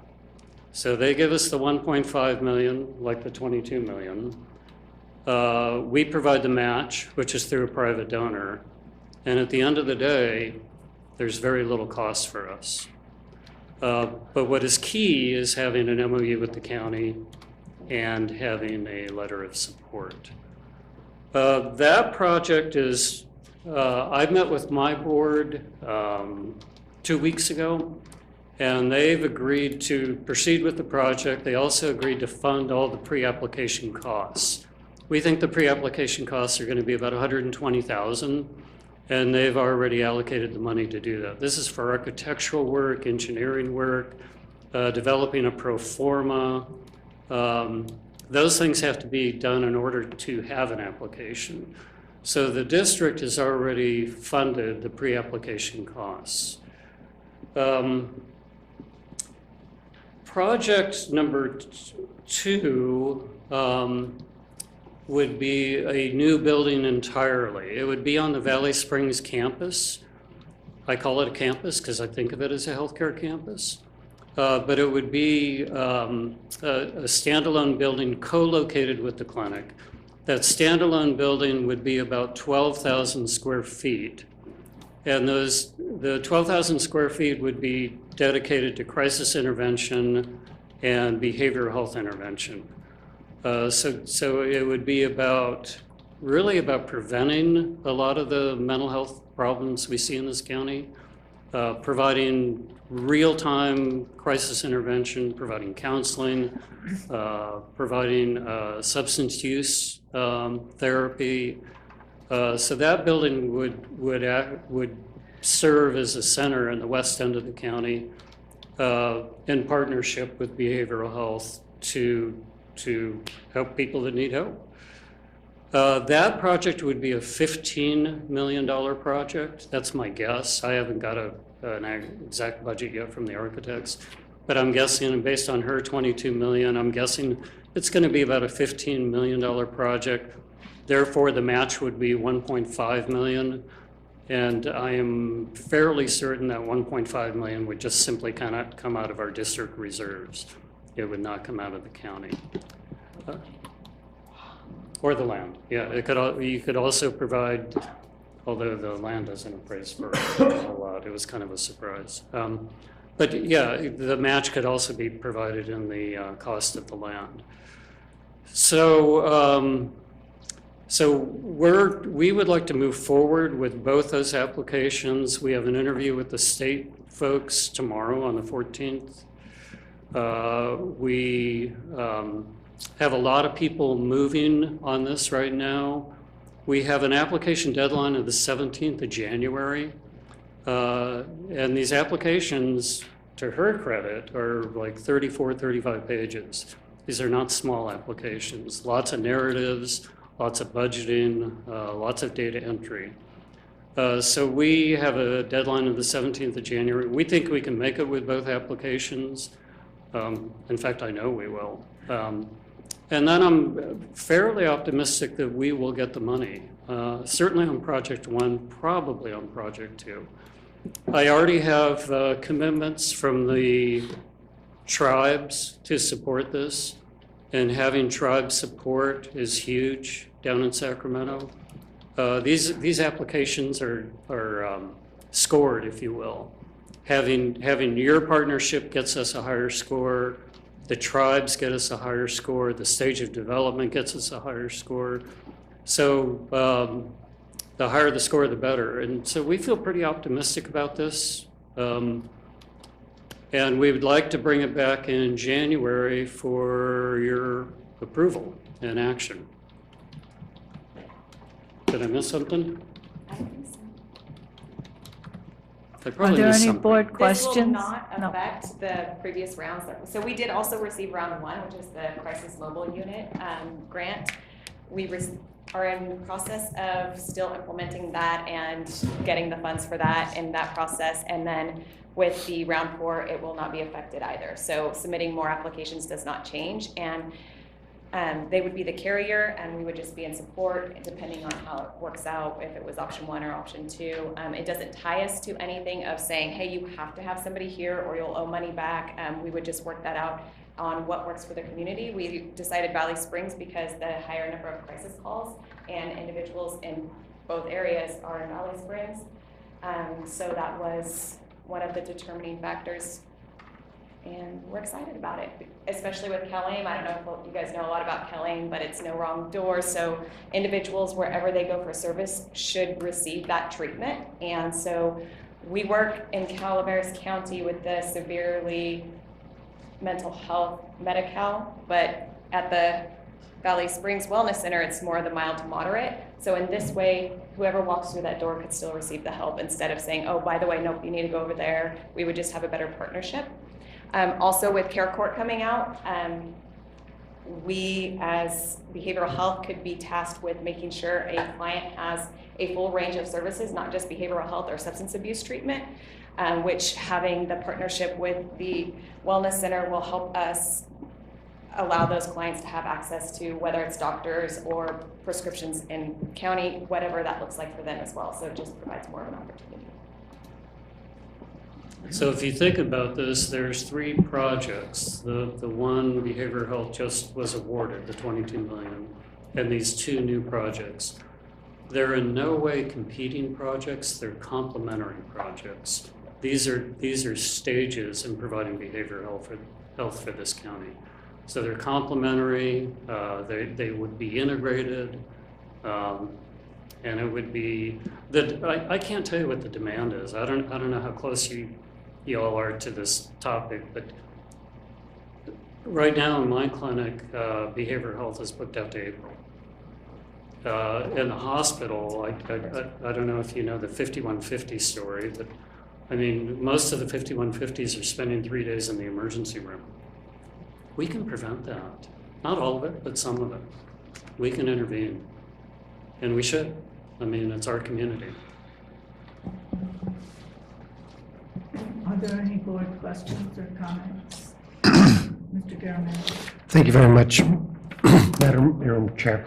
And thank you so much for coming, Dr. Smart and Wendy. My questions are, hey, any money we could get from the state to build things out in our community is good money. I guess my question is, I've been 5 years on the Mental Health Advisory Board, and it always seems like our biggest challenge is actually getting providers and being able to provide the staff so that there's not big wait times. So my concern is, if we've got a center, we've got this great new gift, and these things did all happen at the same time. So I'm reading the agenda in real time. As Wendy's calling me, I'm reading your agenda item. And when we bring back in January, I really want to make sure that we have a viable plan on how these programs will interact, what our commitment is for staffing in Valley Springs and here with the new building, how that's all going to jam in, because I don't want us to commit to something that we won't be able to deliver on. I mean, it'd be a crying shame to have a new building for $15 million in Valley Springs that we can't staff. As much as it would be a crime to have a beautiful building here that we can't staff. And so I want to make sure that we're being honest with the grant, our application, and how we're going to do this, and how we'll actually provide the personnel to run these things. Or if there's flexibility in these grants that, hey, you know what? If we don't have, I can't imagine we're ever not going to have the demand, but maybe not the capacity to serve everybody, that we have some flexibility. So when January comes around and you guys bring this back, those will be the questions that I'll have, and I'm sure you guys are working on that in real time. Yes, and I would share that during crisis situations, a lot of the times it's currently our case managers, so our triage case managers that go out in the field, and then case managers, and we actually haven't had a problem hiring any case managers. So that's a good thing, the clinician part, yes, but we're also working with the state on stipends and growing our own and hopefully paying for some more education and right. Just in a partnership, I don't want to let Mark Twain down, and I know Mark Twain doesn't want to let the community down. So as long as we've got a good plan. Thank you. You're right, Sarah. The 2 biggest challenges with this are workforce development and permitting. Those are the 2 biggest challenges. And regarding workforce development, we're doing more and more remote care. We're doing more and more grow our own. And behavioral health is now becoming integrated with primary care. She has an integration program, I have an integration program, and And so some of those offices may look like primary care that's doing a whole lot of behavioral health. And I think the more we adopt and adjust to those philosophies, I think workforce development will still be a challenge, but I think it's doable. I think we can do it. Well, you guys are both some of my two favorite people, so I take you at your word, and we'll get this figured I out. noticed he looked at you when he said that. His fingers are probably crossed. Happy to answer It's the on questions. tape. You can replay it and replay it. I didn't say I was just gonna give them a vote, I just said I like them. Is it like courts? Do I get the minutes? Supervisor Stopper. Thank you for coming before us. Thank you for the time a couple weeks ago. We sat down and you explained this to me and our CEO. The capacity that Mr. Garandi brought up, we discussed in depth, and this is, kind of the part of the partnership going forward with the county and Mark Twain Health District that I think will make it successful. And it's something these days in any industry, we can't let up on capacity, because the high turnover rate, people will work a job a few years, move on to something else, and, it's ongoing. So, I have full confidence in your ability to build on that capacity and continue working on it as we move forward in the future. I'll be excited to have this back as one supervisor, and we can work on getting the commitment of the entire board on this project moving forward. That's all I have to say. No questions. You already answered mine. Thank you. Dr. Smart, I just want to clarify. You said that Mark Twain will be spending $120 million for pre-application costs. No, ma'am, it's 120,000. Oh. And so there is a budget for that. There's architectural costs, engineering Got it. costs. There has to be an attorney on the team. So there's My mistake. I thought 120,000. that's still a lot of money and no guarantees. It is a lot. That was the scary part, to submit an application and use any of our funds when you had no idea for sure, so understood. Okay, thank you. Thank you. Is there anything else? No. Any public comment on this item? Mr. Segala. Okay. One of the things that it would be of interest to the taxpayers is what sort of oversight will there be? And what sort of stipulations or rules will come to our county from other government agencies? I'm not sure if we're dealing with the federal government or the state government, and we obviously are dealing with the hospitals here. So as this develops, I would appreciate it if the board would provide the oversight needed to make sure the funds are being spent properly. Thank you, Mr. Segala. Any other public comments? Are there any comments online? There are no online public comments. Okay, thank you. Dr. Smart, Ms. Ault, I think the question that Mr. Segala asked would be good when you come back again, that you'd have the answers for that. That's all. Okay, thank you very much. Appreciate your coming and discussing that with us. Okay, let's move back to item 24.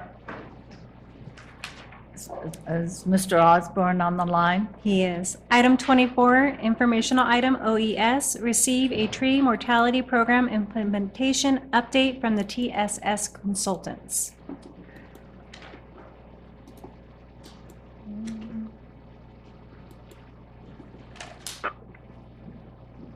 John? Tad? Yes, ma'am, I'm here. Good morning. Good morning. Thank you. Thank you for being patient. I appreciate it. You betcha. I'll share screen now.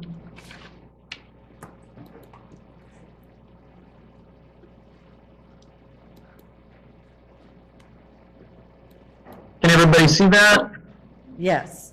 Okay, and I'll introduce Tad Mason from TSS Consultants. He is our managing forester. Good morning, Tad.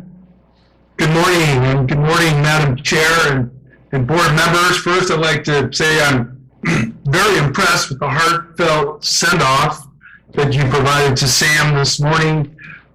Just indicative of the family that is there at Calaveras County. Good work.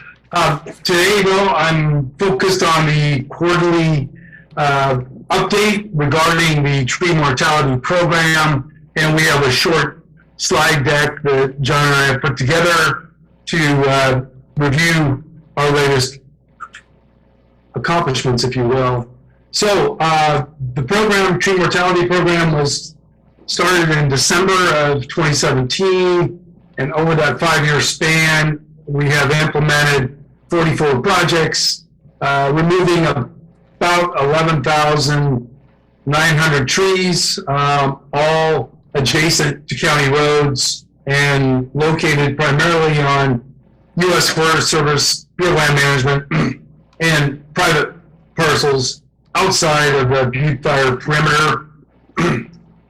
We'll talk about Butte Fire perimeter here in a minute, but in the span of those 5 years, we've deployed 9 different contractors, all of them small businesses except for 2, to actually conduct the work.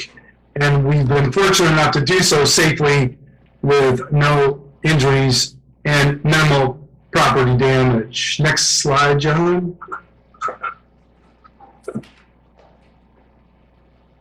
So we currently have 3 projects that are ready to implement.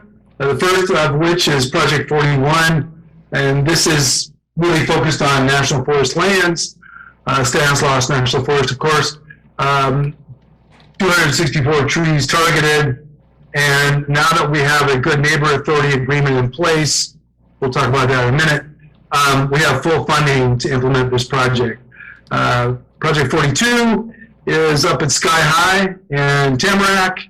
We're currently weathered out, of course, but hope to implement this come springtime. Weather permitting, we have 84 trees targeted. And then the third project is Project 43, and this is inside the Butte Fire perimeter. These are basically trees that we know were taken out by drought and bugs, if you will, and we're currently marking those trees to remove them here before too long, hopefully. Next slide. Before we move on, Ted, just a note regarding Project 43. This represents the first time that we have really gotten to work inside the Butte Fire footprint. So that is a step forward for us as a program. As we move forward, we're beginning to address the drought and bug kill inside that perimeter. Thank you, John. Okay, the Good Neighbor Authority. We've been working closely with Director of OES as well as U.S. Forest Service, Hathaway Pines Ranger District, Calaveras Ranger District staff, and have managed to push this through the regional office, Region 5 of the Forest Service. It has been signed off, and basically we now have a 10-year agreement in place to conduct work on federally managed lands, U.S. Forest Service, Stanislaus National Forest.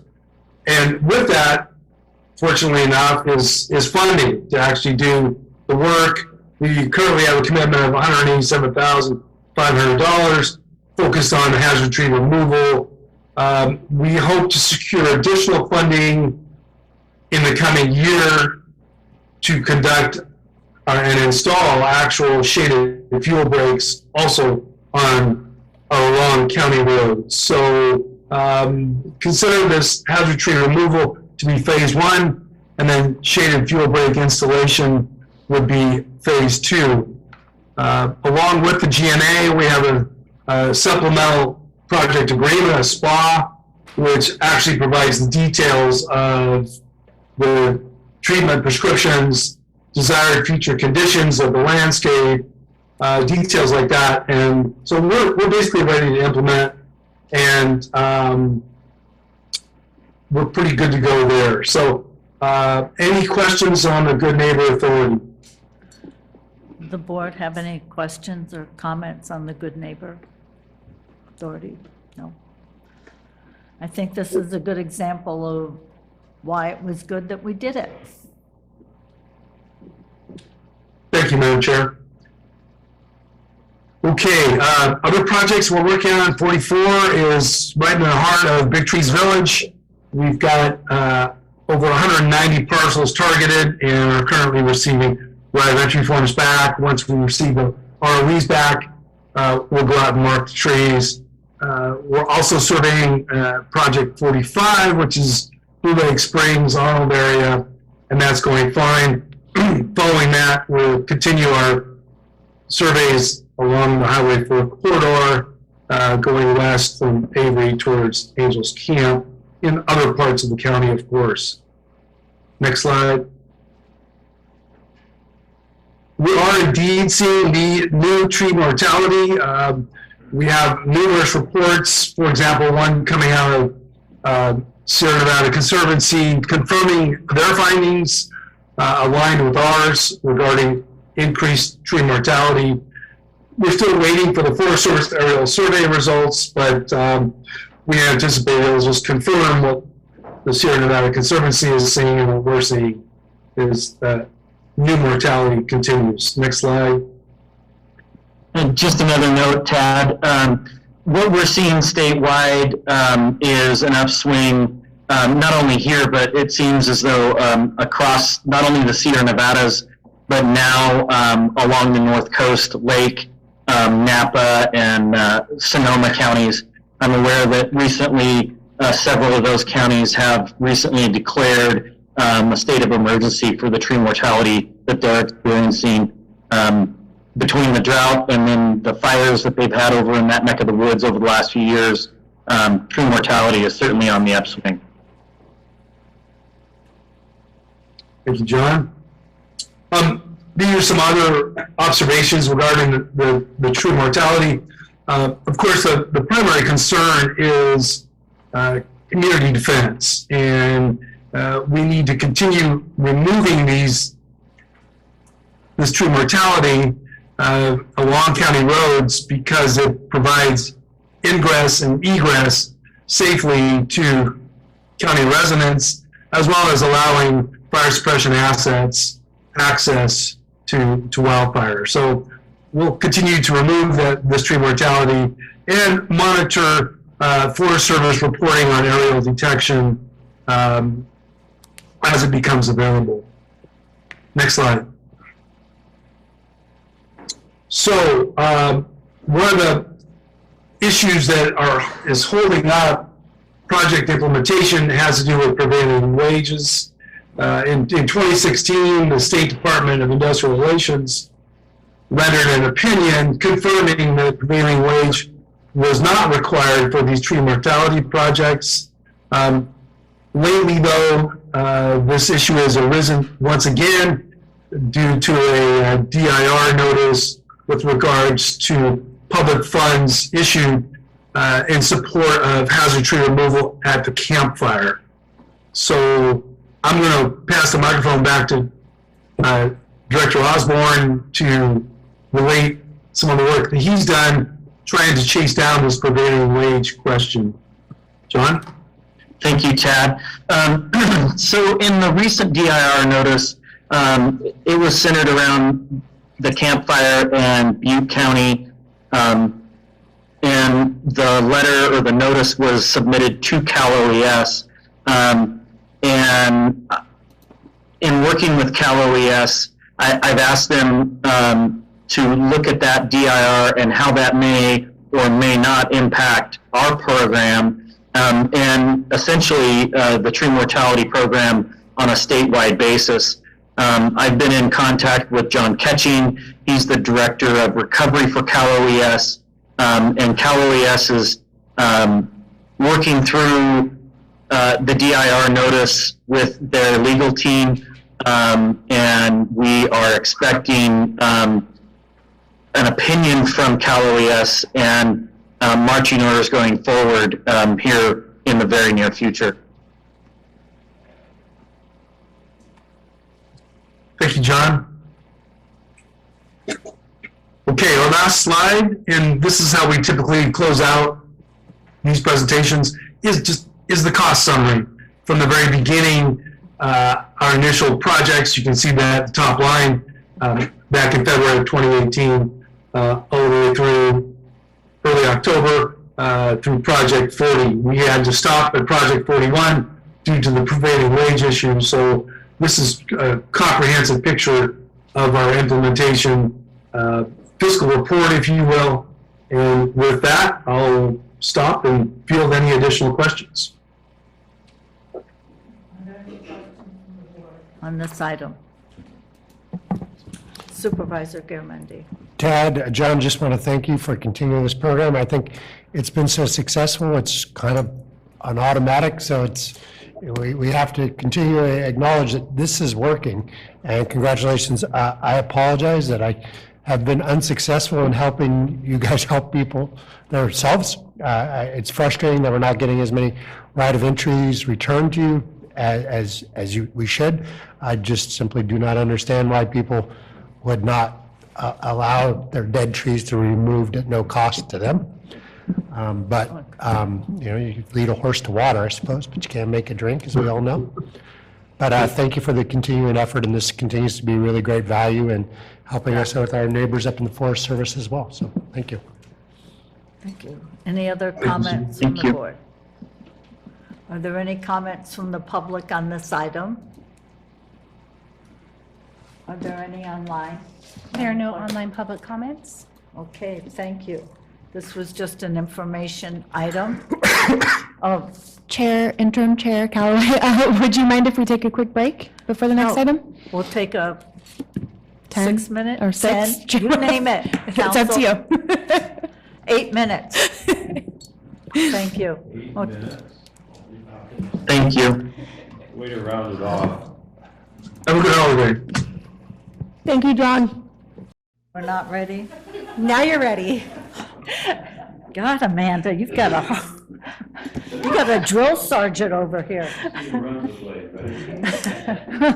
Right. Okay, I'd like to move to item 26, integrated waste management.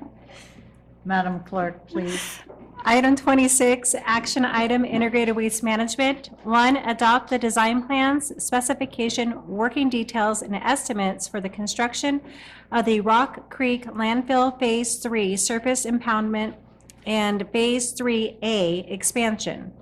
2, authorize the integrated waste management director to incorporate any minor edits to the plans and specifications. And 3, authorize integrated waste management to solicit former construction bids.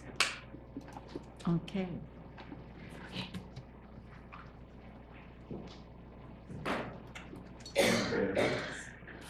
Thank you. Good morning. Jennifer Cashy, Director of Integrated Waste Management. This is a big day. I'm excited to be here.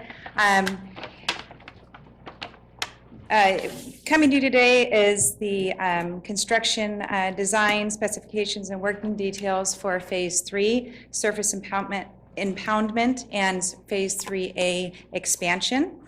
Since 1990, Rock Creek Landfill has been accepting solid waste. It is located on a 200-acre piece of property where 57 acres is permitted for the disposal of waste. The existing landfill consists of 2 phases covering 24 acres. I do have a handout for you. It was supposed to be attached to the agenda item, but just to give you an overview of the existing phases and the proposed new phase and our permitted expansion that we have the opportunity to do later. Phase 1 is approximately 9 acres. It was active between 1990 and 1997. Phase 2A is approximately 5 acres, active between 1997 and 2005. And currently we're in Phase 2B. It's approximately 5.5 acres, and it was opened in 2005, and we're presently in that phase now. As you know, we've been there's a central focus right now on reducing greenhouse gases, and we've made some really significant progress over time from when we previously disposed of all solid waste in the landfill. So as technology increases, our diversion increases, the life of each phase that we're constructing has a longer a lifespan. Phase 2B has been was expected to have a 20-year life expectancy, and we are right on target and nearing capacity. Integrated Waste is proposing today Phase 3 surface impoundment and Phase 3A expansion. The proposed Phase 3 expansion includes the clean closure of the existing surface impoundment, construction of Phase 3 surface impoundment, and Phase 3A expansion. At this time, I would like to invite our design engineers, Stephanie Hamilton and Jordan Greenman with Geologic and Associates, to answer any of our questions. Geologic and Associates and Integrated Waste Management have been collaborating and working closely with all of our regulatory agencies to bring forward this complete set of design plans and specifications. Thanks, Jennifer. Hi, my name is Jordan Greenman and I'm with Geologic Associates. My colleague Stephanie Hamilton is also on the Zoom. We were in charge of the design report for the Phase 3 surface impoundment and the Phase 3A expansion. This included grading earthworks of the expansion and the pond and the stockpile, also the design of the liner systems, and any stormwater design having to do with the construction project. This is all summarized in the design report that we submitted to the Water Board last week and is being brought forth to you today.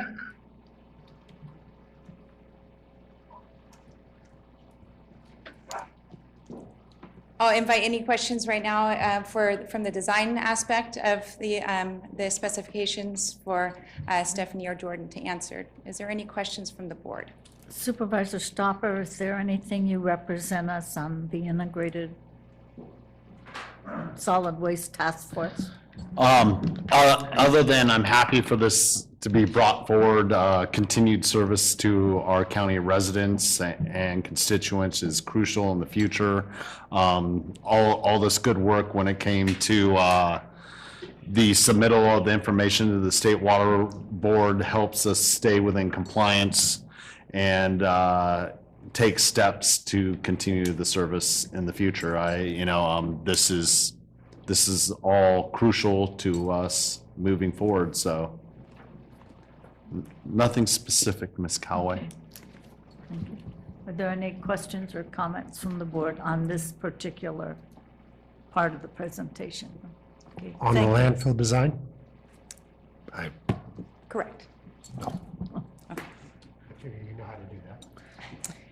So as Supervisor Stopper indicated, all necessary permits from the resources agencies have been obtained, and we are looking for direction and approval to solicit to advertise for construction of bids and documents. The financing for this project, as indicated in the item, will be funded by our Solid Waste Capital Improvement Fund in conjunction with the county capital improvement as well.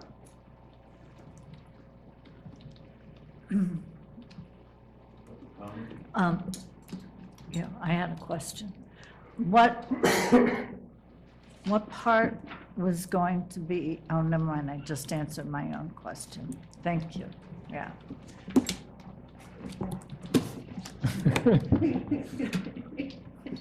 I'm supposed to ask for public comment? Madam Chair. This is a tough audience here. Madam Chair, if I just, comment. One thing that we talked about the funding, for the landfill at last meeting, and one thing I just want to reiterate that, we have the money to pay for this project, and that's in great shape. But at some point in the future, I'd be pursuing, with the approval of updated fees, which will come later this fiscal year, that we come up with a system of repayment, through that fee system back into the capital fund, so that'll help fund future projects within that capital fund. That's going to be a challenge, right? Be a fun challenge. No, it'll be a FUND challenge, because everybody's used to 150, Right. and we've been paying that for whatever, 30, 40 Right. years. Right. Excuse me, speaking of the, yeah, the parcel. Yeah. Okay. Are there any public comments on this item? Mr. Gamby, Mark, do you have anything you wanted to say? No. Okay, no, I take no. No's are good. I went through it and Thank you. Are there any comments online, please? There are no online There public are no comments. online public comments. I'll entertain a motion on this item. Mr. With, Oh, I'm sorry, Mr. I do Garamendi. not want to make the motion on this. I just wanted to comment that it was only a year ago that we were really panicked about how we were going to fund this, and now we're getting it going, and I want to thank Ben, I want to thank you, Jen, and all your staff and the administration team for figuring out how to get this thing done. I agree, getting paid back over time is great, but being able to self-finance is super for future generations. So I just want to really commend how things have moved along and compliment you, the whole team, Ben, Yeah. you, administration, well done. Thank you, Mr. Garamendi. Thank you. Well And said. I'll add to that is it's been easy with a great team, and CEO Pedro has been absolutely amazing in assisting and driving this, so I appreciate it. Mr. Stopper. Well, there goes all the words out of my mouth for my motion. Can I say something before the Mr. motion? Tough. I wanted to give you a call. Mr. Stopper, just a moment. Mr. Tuffanelli. Yeah, Jennifer, nice work, all your staff. This is great. We're finally getting somewhere. Marina and I have heard this for years and years. And I want to thank you and your staff too. Despite the wind and the downpouring rain and everything else, the tremendous amount of recycle and appliances and mattresses and tires and everything you guys did on Saturday out in the pouring rain. Thank you very much. It was great. Absolutely. It was great to see everybody out. That's what I was so appreciative of, all the residents still braving it and still loading their trailers and still coming out, because as I mentioned before, we can have these events, but if nobody shows up, what good does it do, right? Yeah. So yes, we were out there braving it, but still we had the community come out, so that was fantastic. Yeah, great job. Thank you. Great job. Mr. Stopper. We're ready for a motion. You'll have a motion, Madam Chair. So I'm moved. waiting. All right. I have a motion from Supervisor Stopper. Second. A second from Supervisor Follendorf. All in favor? Aye. Opposed? Passes on a 5-0 vote of the board. Yeah. Congratulations. Thank Yeah. you very much. Thank you all the staff, Absolutely.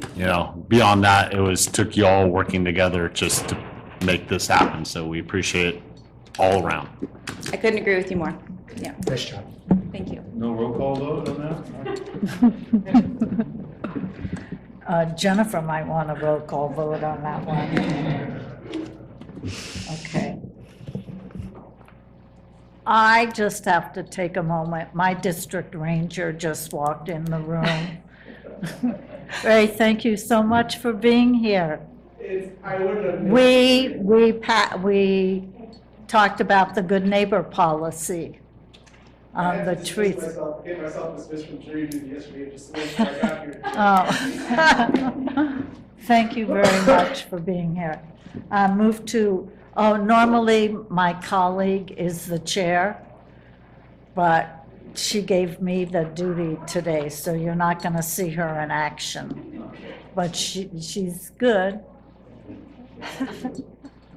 I'd like to move to item 27, Madam Clerk.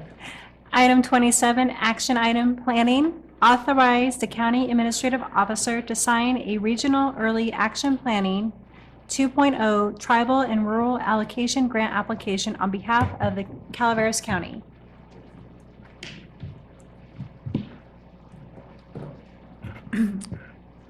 Mr. Elliott. Madam Chair. And Madam Chair. The request in front of you today is to allow the chief executive officer to sign an application for a REAP grant. This is the Regional Early Action Planning Grant. And the amount of money we have for the grant is divided between 5 different counties. Typically, the grant money is allocated based on population, but in this particular case, we understand that 2 counties will not be participating, and there's a total of $5.1 million left between 2 counties for a split.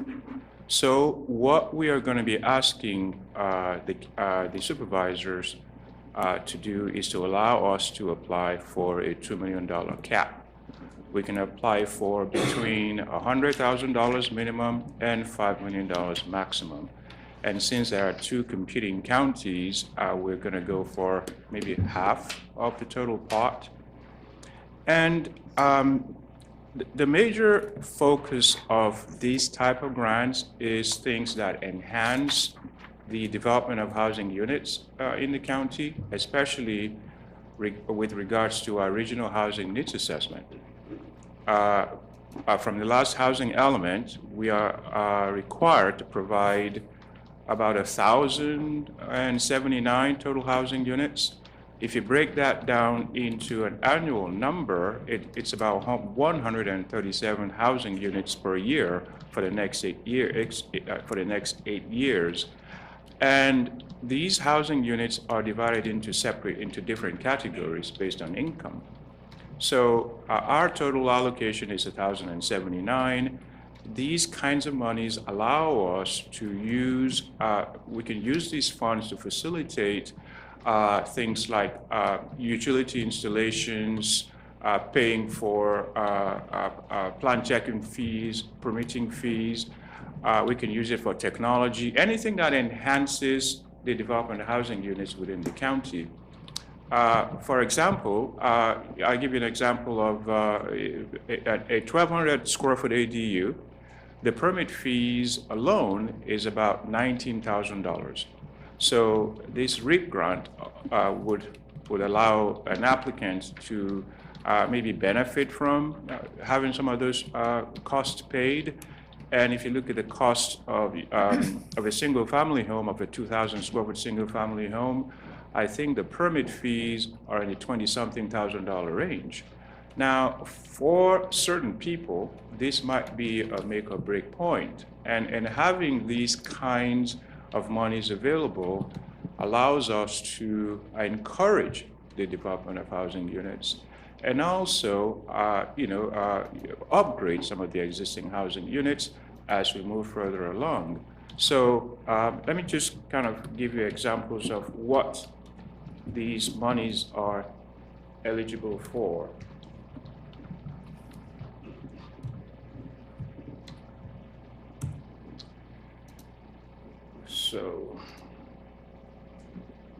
So again, production of housing units, including single-family, multifamily, and accessory dwelling units, utility connection fees, permit fees, staffing costs related to providing housing, technology costs. So anything that we consider to be a component of enabling us to provide for housing units in the county is what we can use the money for. And there are some parameters that we have to follow, but just in general, that basically is what this grant is all about. So I come prepared with more answers for you, and I'm sure you have tons of questions for me. I don't know if the brief staff report you have kind of gives you a basis of why we're applying for it and why we qualify for it and things of that nature, but I just wanted to focus on how we spend the money and who gets it. So if you have questions for me, I'm here to answer them. Ms. Follendorf. I have 2 questions. In the segment on page 688, it talks about increasing transit ridership and studies on travel. Will that conflict with the current project at the COG? Not necessarily. Now, in order for us to have these funds available, we have to tailor these projects that meet certain parameters. That is one of the parameters. It has to be close to a job center, for example, and it has to advance reduce vehicle miles travel. So the closer you are to a job port, the less you have to travel to get to work.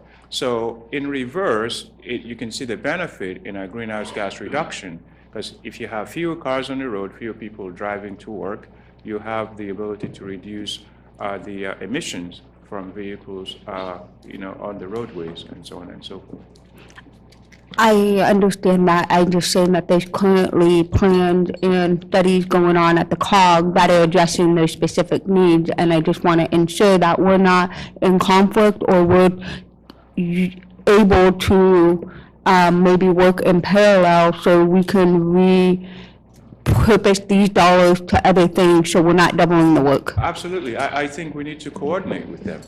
But I think it is important for us to have the application filed on time, because December 31st will be the final date to file the application. Now, we have to have a resolution by the board, but we don't have to have the resolution today. We can get a resolution by February of next year, but we have to file the application before December 31st. So if there's any coordination to be made as far as projects are concerned with CCOG, definitely. In fact, we might even be able to collaborate with them on how some of these funds can be spent. Madam Chair? Yes. We can certainly, before, writing the grant app, make sure that we've communicated with the COG so that there is no conflict. I think what we're really focusing on in particular is I view it as an incentive for people to take advantage of the funding to pay these permit fees, utility connection fees, and those kinds of things. It doesn't matter if it's a single-family dwelling, duplex, multi-family. That could be a huge component it is a huge component of cost, and could be a great incentive for people who are, again, on that borderline, whether or not they might go ahead and let's take the shot and build to take advantage of these cost offsets. That's the main focus, but we can certainly, before an application is drawn out, to make sure it's not in conflict with what's going on with the COG. And I wasn't thinking of it necessarily being conflict, but be wise in staff time and workload, because if some of that is already being focused and worked on at the COG level, then you can reallocate staff focus on other items that are included in the grant. Are you saying CCOG is also applying for the same grant? No, what I'm saying is we already are in the middle of a planning grant in doing transit. Okay. Traffic, transit, yeah. and ridership. Okay. And improving ridership on the transit. And so, I just don't want county staff to be going down a hole when there is already data that is in the midst of getting done by the COG. Yeah. When you can refocus your time and staff time on other aspects of the grant as it comes in. Absolutely. That's all was my point, because you guys can focus on other items. Understood. Yeah, absolutely. I think that would be a coordination, but just to clarify, this is not a transportation grant. This is a grant that fosters development around transportation infrastructure. And I understand that, but if the data is already collected Yes. by the COG, why would Absolutely. staff spend Why would 3 we spend months time in collecting that gathering data when we have it already? Yeah, you're right. Thank you. I'll speak to Melissa about it. Anything else, Supervisor? Supervisor Stopper? No.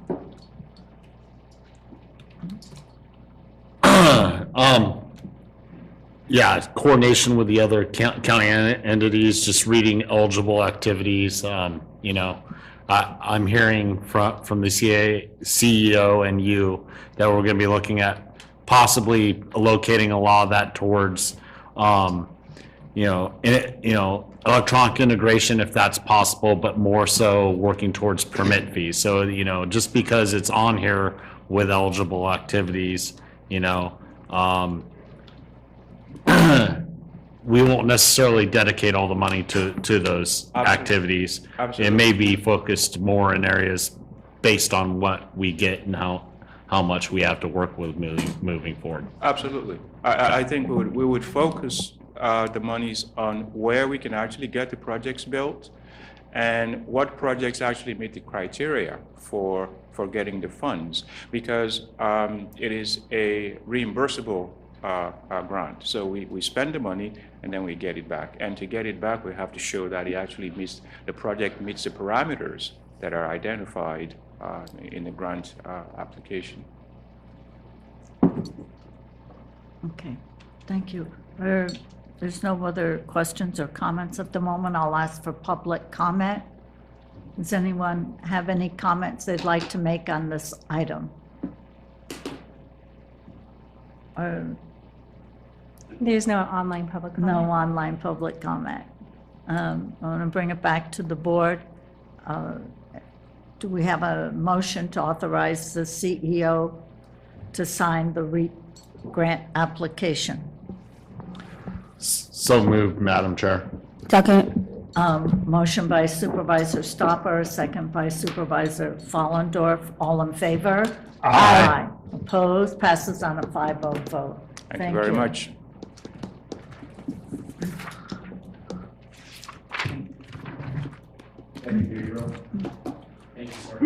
I'd like to move to Supervisors' announcements. Does any supervisor have something they would like to share that's reportable? Even if it's not reportable, I don't care. Well, heck, with all of you, I have something. Under Sheriff, front and center, please. Final orders. You sure you don't want to wait? Oh, here's some gummy bears. I left you out. Okay, so I have this thing with your department Yes, ma'am. on your Bearcat, your $300,000 Rescue vehicle. Bearcat, which does not have a snowplow. So I've got you three Bearcats. Thank you. That'll help during operational planning. But wait a minute. None of them have a snowplow. Oh, yes. But she's going to get one for the White Pines Road Department. And you're going to put a snowplow on this one Yes, ma'am. and give it to the White Pines Road Department. This will make swap briefings a lot easier I thought because so. we like visual aids. Thank you. It's impressive. It's actually the company that makes our Bearcat. Yes, it is. Rick will love this, Marita. Thank you very much. You're welcome. So he can go get one too. Don't forget to list them on your capital assets. Yes, I will. I appreciate it.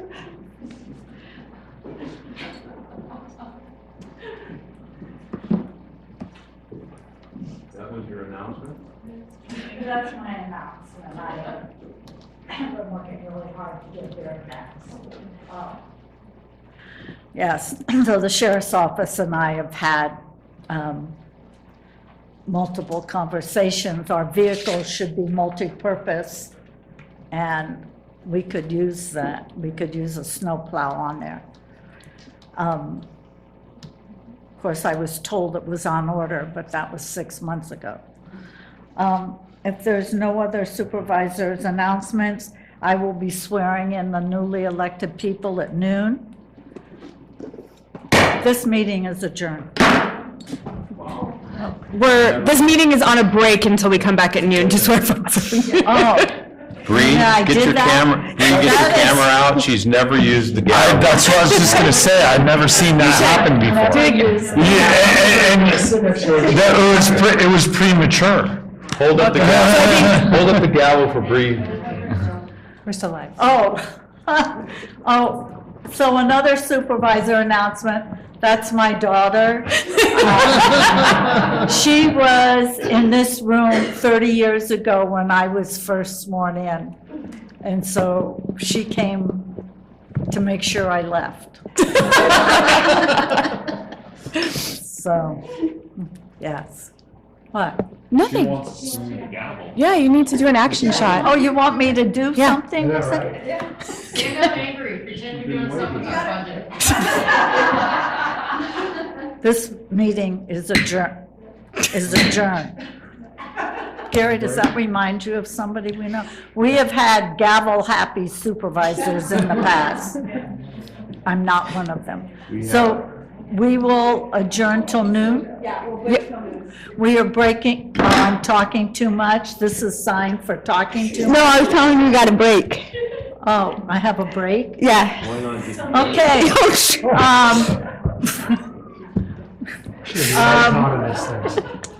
Yes, we will be on break till noon when I will have the honor of swearing in our electeds minus the sheriff and the district attorney. Thank you.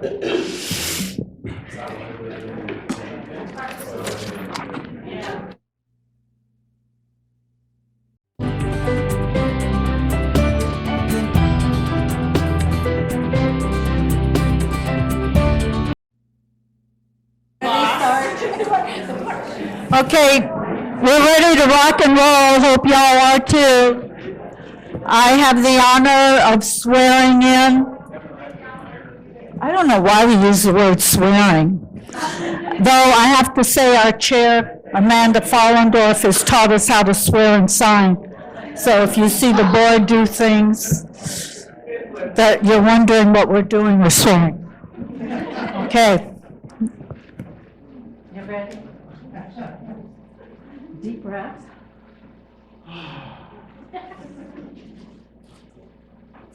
Okay, I'm gonna have you repeat your name. Oh, and raise your hand, that's not in my instruction. Oh, they have to raise their hand? Raise their right hand. Okay, raise your right hand. I, please state your name. I, Van Salter, Do solemnly swear, or you can affirm or do it in sign, I don't care.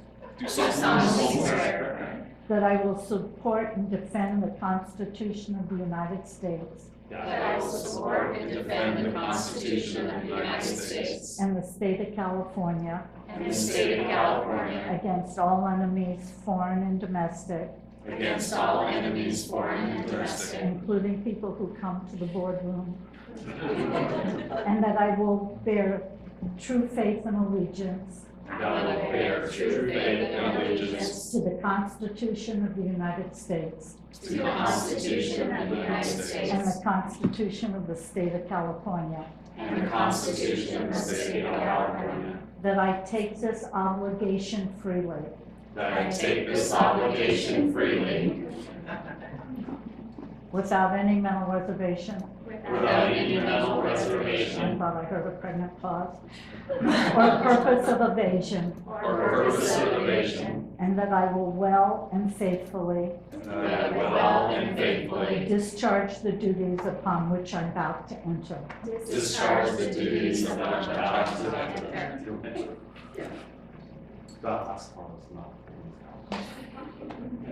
Thank you, Brenda.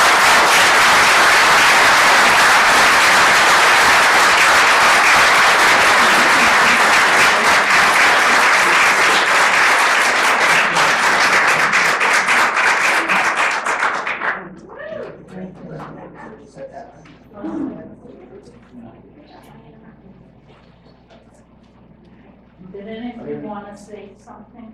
I changed my name to Lori and I'm assessor now. Do you have anything? Thank you, Brita. I'll say thank you. Very excited about this. Thank you all. Good. Thank you all for being here for that. This is my honor. Welcome to the next 4 years. You know, it's an honor, but at the same time, there's our duty, and that's the people of Calaveras County. And I remind myself on a daily basis, it's an honor to be able to serve you. And I thank you for the opportunity. You know, it's not an easy job, but it's a job that not only needs to be done, it's an honor to be able to do it once you're here. So thank you all for giving us the opportunity to do this job. Thanks.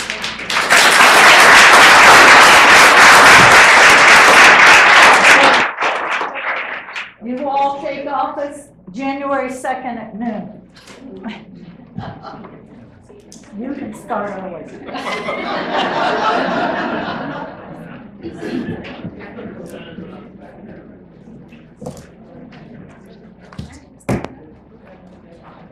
Years later.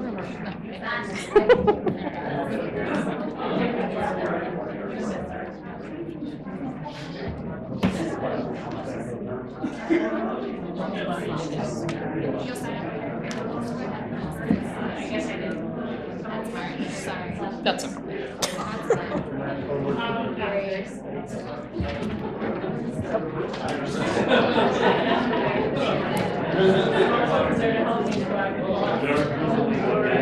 No, I'm not.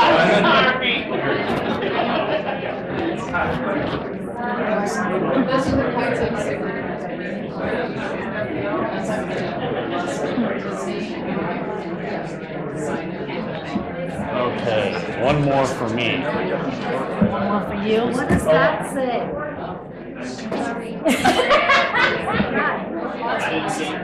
I know, I'm just making sure.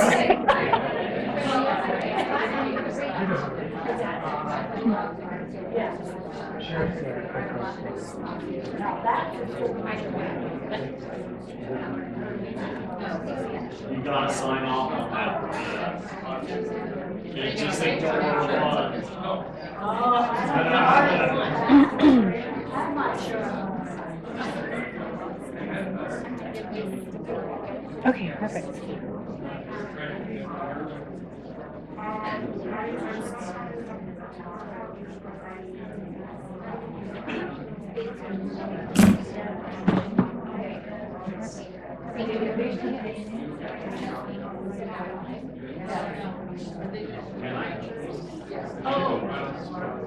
Are they doing family? She wants to take pictures of all of you. Or indeed?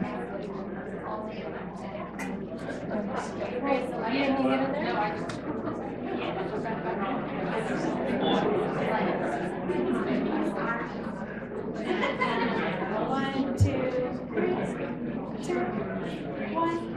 Okay.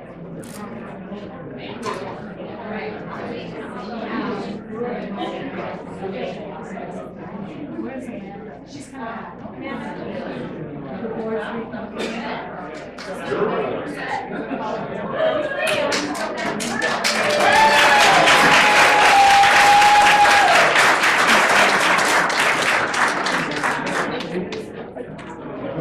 Yep. Nope.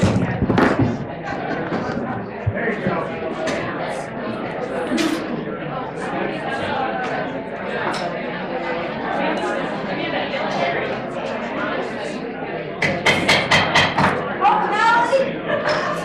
Somebody yell again.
See if I can get her attention. Supervisor Callaway.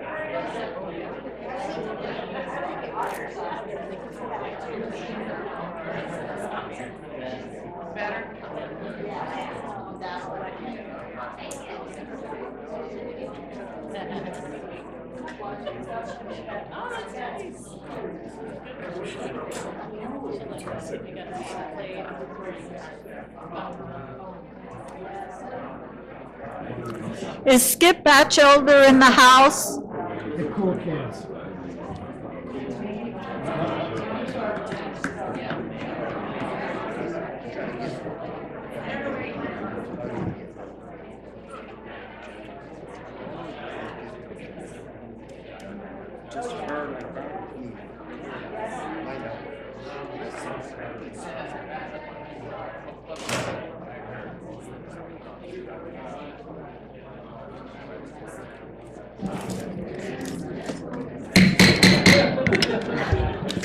I had to do that. If you know Marita, she hit the gavel.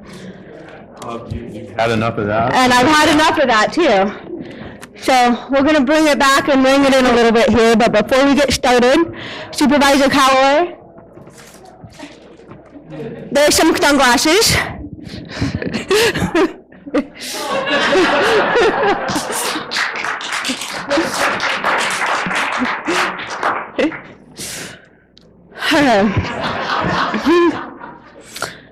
It is my honor to start this proclamation off. This is a proclamation recognizing Marita Callaway's 25 years of service to the residents of Calaveras County. Whereas Marita Callaway began her career as a county supervisor by winning over 3 other challenges for the District 3 supervisor seat in 1993 recall. And whereas Marita has now served a total of over 6 terms, she claims to have taken a sabbatical at some point in there, but we're still questioning that. And whereas the longest serving female county supervisor in the state of California.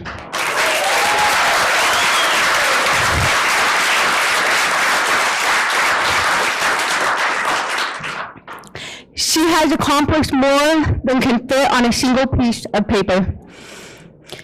Whereas with the rise of texting and autocorrect, written communication skills are waning. And Marita therefore works very serious overtime, trying to save the lost art of business communication. Upon request, and often, actually many times without request, she will revise forms, letters, public notices, proclamations, including her own, agenda items in an effort to save us all from ourselves.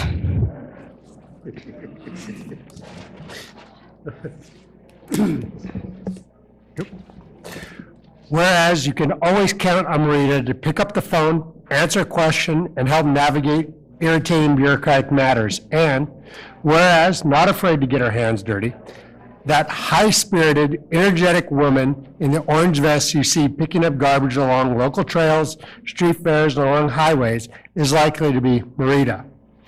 And whereas, she loves all these whereases. This is a lot of fun. 4 years of getting punched by her sitting next to me. Whereas keeping Public Works on its toes, Marita works tirelessly to keep the snow plowed along the highway forward or corridor during a storm, and even volunteered to drive the plow herself. And, down to bed.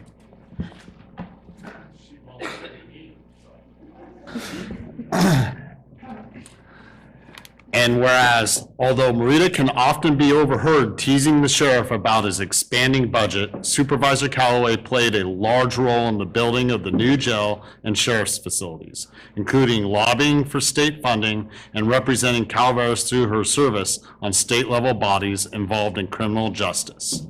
And whereas, Marita is a champion of local businesses and religiously confines her shopping to locally available products with an occasional exception made for certain Italian coats.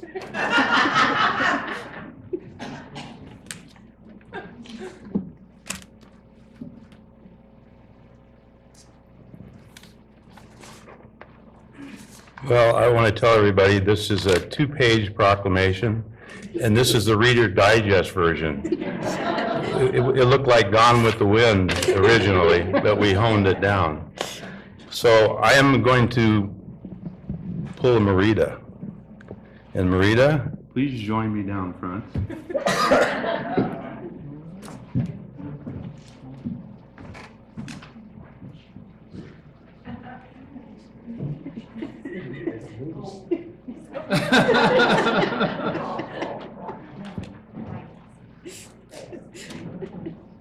All right, that's enough. Just call for the vote and forget all the was-asses. The smart asses. I gotta tell you, I served with Marita for, God, a decade. Do you know we have 1, 2, 3, 4 county councils in this room? We do. That's way too many lawyers, isn't it? Oh, yeah, 1, 2, 3, 5 county councils in this room. Because of you. We need them. Can we introduce them? Sure, go ahead. Megan, the county council. Skip Bouchover is the county council and my neighbor. Jim Jones. Jim Jones is also county council interim for Alpine County. Alpine County Supervisor Terry Woodrow's here. She and I share the upper Ebbets Pass corridor and supervising, and Sarah Edwards is here. 1, 2, 3, 4. Is Janice Elliott in the house? She was supposed to. And she only lives down the She just street. lived right over there. Dang. And we have a CAO. Where's Shirley? Right there. No way! Oh, Shirley! All the way from Florida. Yeah, and she used to be with Health and Human Services, Corey, if you need somebody. So is that memory lane? Have you done No, any more? no, I mean, I'm having cardiac arrest. We have Mike Clemente here. Where? Oh, I love Mike. Mike and I served on Debt Advisory Committee, and when the times got tough, oh, he chewed out the assessor big time. That's another story in about a year. Okay, I'm ready. Okay, you ready now? No, I'm not ready, but go ahead. Okay, whereas possessing the That's heart enough.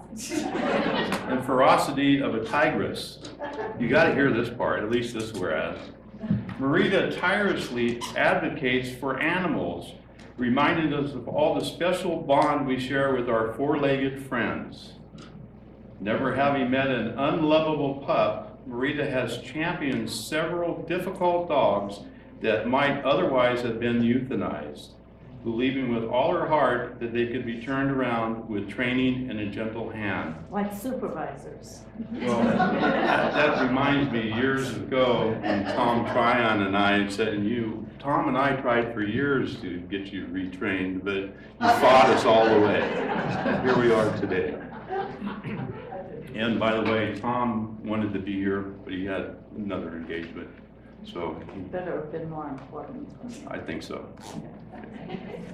So, whereas Marita's consistent advocacy has been central to the dedication of county land for a new animal shelter and money being set aside for the project, which we just did today, and we can rest assured that, retired or not, she will not leave us in peace until it is built and open. And that I'll have to agree with, sitting all these years with her and hearing about it. Whereas Marita is not afraid to shake things up, stir the pot, buck a trend, and forces us all to think long and hard about whether we are truly doing enough to keep the cogs of government turning despite the morals of rules and regulations that make its navigation sometimes unbearably slow. Whereas, while Marita claims she does not want a proclamation, you got one anyway. And that she plans to leave quietly, sure. She never leaves quietly in all the years I've known her. And never attend a Board of Supervisors meeting again. I bet at least Zoom you'll be watching. We don't believe a word of it and believe we can count on one hand the number of weeks that will pass before she shows up and invites the entire board to join her for lunch. So with that, I'll call for public comments. We have members of the public that wish to speak. No, Marita, she's they don't. right up here. So let's, No. what do you mean no? No. You're not chair. Supervisor Callaway, we do have to solicit public comment. We do need to open to public comment. I know you hate the Brown Act, but. Let's back off and let public. Mr. Tompanelli, We got stop it here. I kind of feel public right now.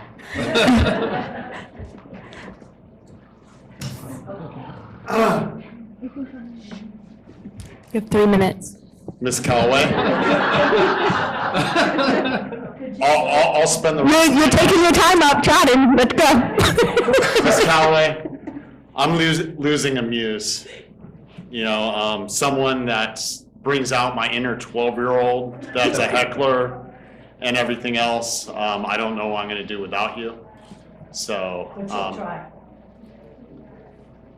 I'll try to figure it out. But, you know, I don't know who else brings out my 12-year-old like you do. Last year, we attended a Sheriff's Association dinner and fundraiser. Ms. Callaway was there. It's the first time I'd seen her at one of those, and it was great to have her there. We had the DA there along with multiple other people, and we were bidding on some pies. You know, I think we got away with that pie for $120, and I paid for it, and Ms. Fullendorf was there, and you know, everyone was like, we're going in on this pie, we're gonna eat it together. And, you know, all of a sudden, all this money was in front of me for everyone else's part because I'd made the payment.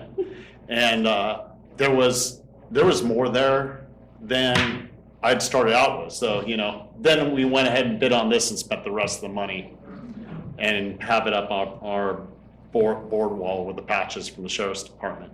But Ms. Callaway gave me $6. Part of that was a $2 bill that I've saved since that time. And that $2 bill, you know, my grandfather used to give me $2 bills when I was a child for good grades and everything. They were red notes, but you know, I'm not giving this back to you. I'm putting this on my wall. I also brought. He just wanted to show you. I just want to show you. I still have your $2. This was delivered solely to Ms. Callaway from a group that, you know, supports non-drug use for youth across the United States. None of us other board members received one of these, and it's a Deterra drug deactivation system. And I thought I would bring this today because of all the presents that go around and our policies, and this way you can leave legally. Just put everything in here, Ms. Callaway, and you can head home. Actually, I'll hold on to this now. I have a present I didn't bring on campus that I can send you, you know, in your gummy fashion later, and I'll package it up this way for you. So we love you. We love you. Other public comments? Okay, that's enough. No. Good afternoon, Supervisor Callaway, Corey Allen, Health and Human Services, and I just have to tell you, I know I'm one of the newer members of this family that clearly just loves and adores you, but I am compelled to tell you that I will never forget the day I met you. And you were so insistent that COVID-19 was going to be the only priority. And I kept remembering thinking, no, we're going to come out of it. And then what do you want? And you have done nothing but lean into the Health and Human Services. You've made sure that the people that came and traveled here on that COVID vax van that Mr. Stopper loved so much, and you made sure that they were treated well. And do you remember you received complaints of racism and statements and treatment of that group? And you took them right under your wing and you made sure they were cared for.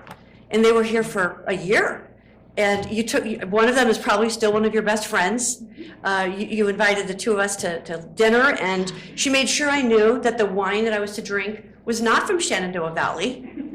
It would be from Murphy's or somewhere in that vicinity, and she made sure that I knew that. But you have made sure that you've connected with my team in housing and my team in public health, the team in behavioral health, and you have loved the people, and that's what's been so critical in our work together. So I want to thank you. I hope that that energy remains, and I wish you the best in your travels. Ciao.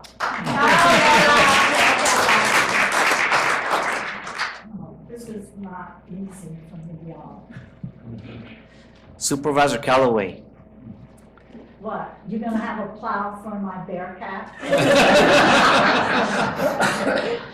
As long as I've been here for some time. You have always been a great supporter of Public Works, our champion, and in particular for our White Pines crew, of course, that is very, very close to your heart. But all of us in Public Works congratulate you, and we will miss you. We have something here for you from all of us.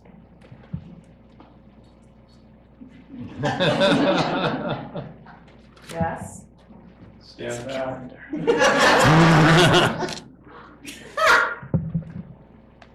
Snow. Hey, you know, we're looking for snowplow operators. If I can get you an application, that is not a problem. Oh my God, Lord love a duck. Oh my God. And the mechanics, they keep it going. They're always up in the White Pines yard taking, oh my God. Jason, I thought I saw Jason here. Anyway, this is such fun. Thank you, Robert. Thank you very much. I appreciate it. Oh, this is cool. I just gave you, what do you want? I'm here to talk about our budget. You have 3 minutes. Can you open the sheriff's link if he's on? If the sheriff's on, can you open his link? Oh, no. I don't want no sheriff. That's all right. I don't want no sheriff. I gave my Okay. sheriff's button to Supervisor. I see that. That means he's got to look out. Come a little closer, Marita. She didn't give you a peace pipe, though. Marita, 1993, 6 terms. Sheriff Nuttall, Sheriff Downham. We all miss those years. Marita versus Sheriff Downham. Interim Sheriff Grassmuck, Sheriff Kuntz, Interim Sheriff Macedo, and now Sheriff DiBasilio. This has been quite a roller coaster of ups and downs. Sometimes it felt like you were our greatest adversary. Sometimes you are our biggest supporter. And for some of us, a dear friend. So at all times, though, keeping us on our toes and always keeping an eye on our budgets. We wanted to say thank you for your many years of service to Calaveras. You always put your constituents first, as a lot of the jokes, and as Robert has already referred to, during the Snowmageddon winter storm events, our Upcountry Emergency Operations Center aren't going to be the same when we're having major operational briefings and having to shut down the highways, when you bring in the list of driveways that we need to take care of constituents. With you being such a long-term female leader in county government, I want to thank you personally for your support over the years. But the best thing to see, and Marita is very big on symbolism, for our budget fights. She gave us 4 Bearcats today, so. But the No, big. one's for the road department. The best thing to see is your relationship with Sheriff DiBasilio over the past couple years, and every chance that he has had when he comes in the boardroom to somehow make his cowboy hat.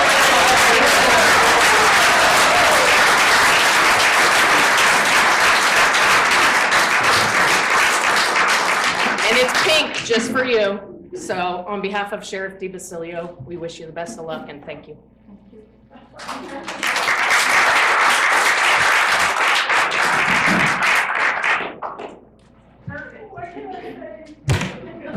I did wear waterproof mascara.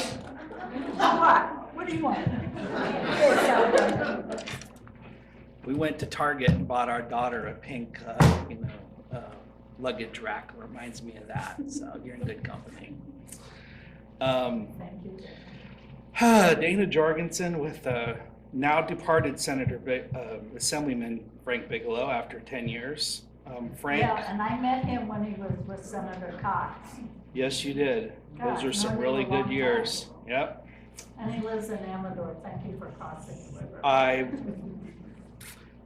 think when we had the Butte fire, we were trying to get money for something, and for that one house that burned in Amador, and I said, we were initially part of Calaveras County. If you go back enough, let's just go. It didn't work, but I tried. So you and I have a lot of time together, and when I make presentations, sometimes the most difficult ones are when you do not know the person at all. This is very difficult because we've spent so much time together and we know so much about each other. And we hugged a redwood together. We did. We actually did. We hugged a redwood together. One of the things I just wanted to say, it's a little bit different. It's a huge compliment, I think, for me and from us, is it is very difficult to be in office 25 years. It's extremely difficult. It's very rare.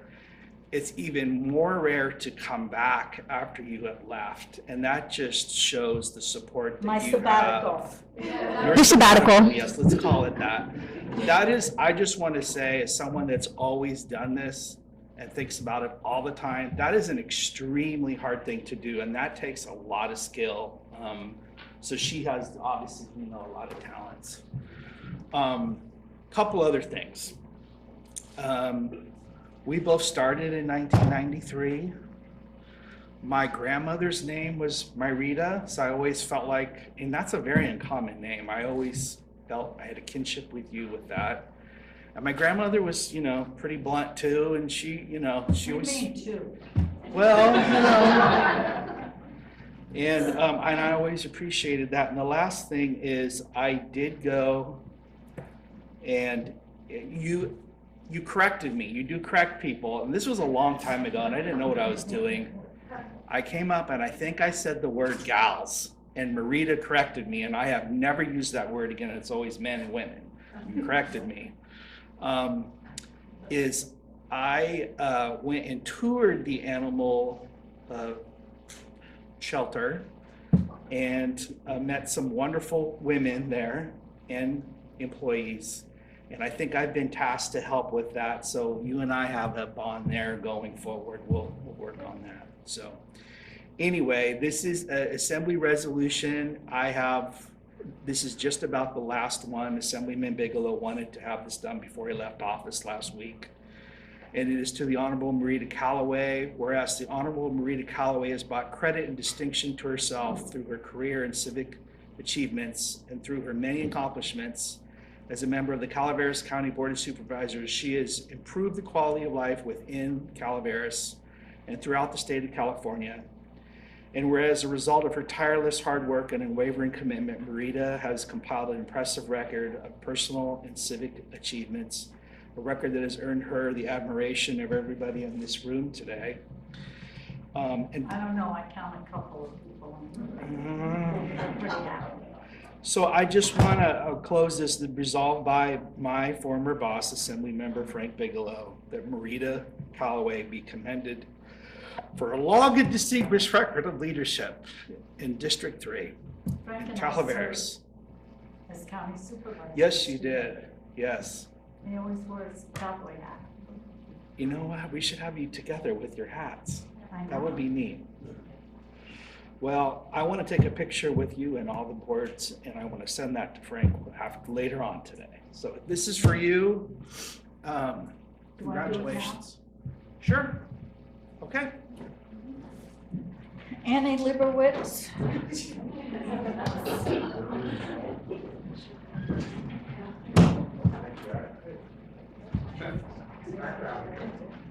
You want to wear your hat now?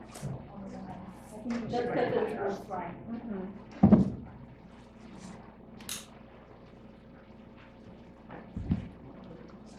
We're a little bit, guys. Yeah. See. All right. 1, 2, 3, 3, 2, 1. Hold on, new camera. Okay. And again, 3, 2, good to go. Thank you. Hang on. Bree, did you get a good shot, or you want to come up here? Good.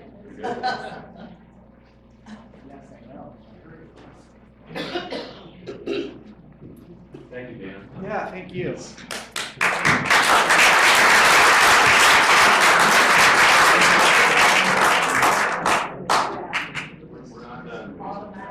Oh, we're not done?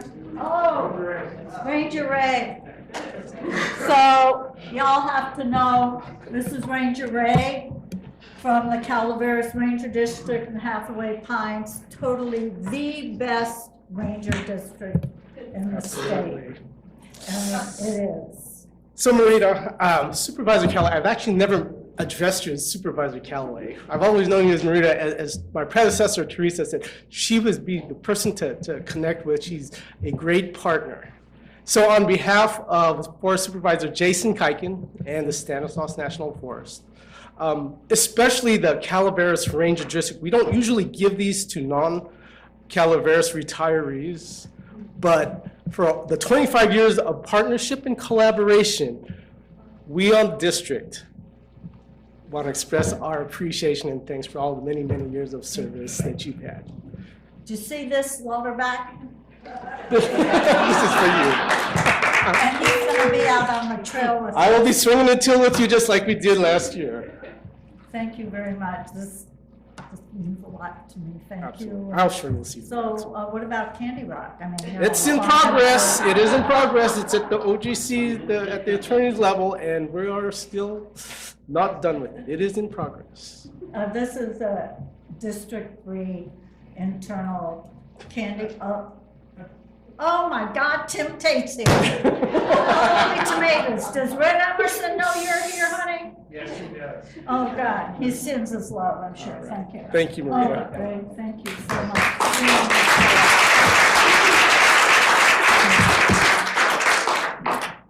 I don't believe it. Shirley was a former CAO.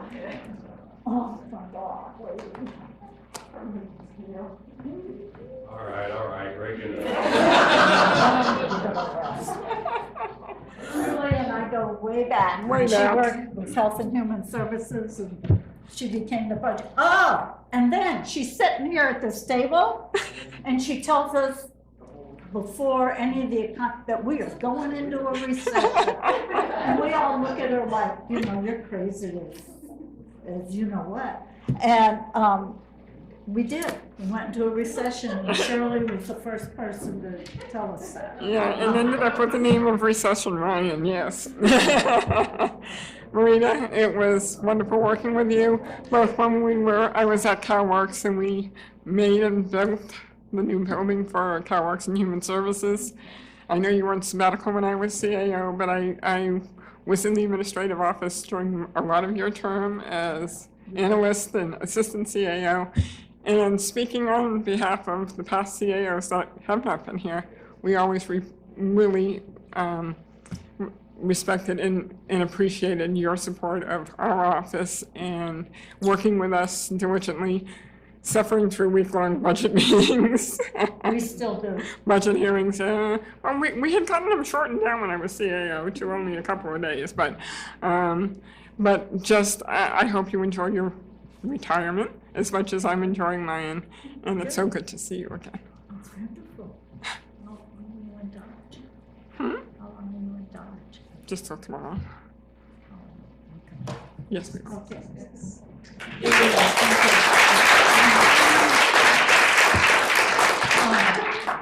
So, could you put the timer on for 1 minute?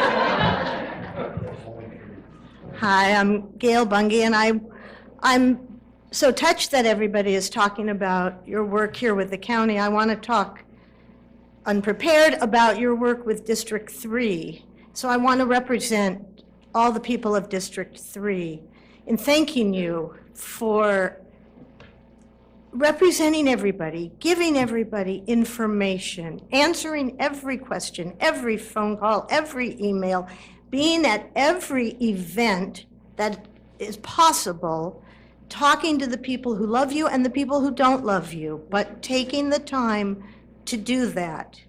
Marita has been a mentor for me as well as a dear friend. The one story I just will briefly share is that 16 years ago, when I first ran for school board, I gathered together women friends to teach me, what should I do? How do I run a campaign? They were full of wonderful ideas. And this was Marita's idea. Never go to the post office in your sweats or without mascara again.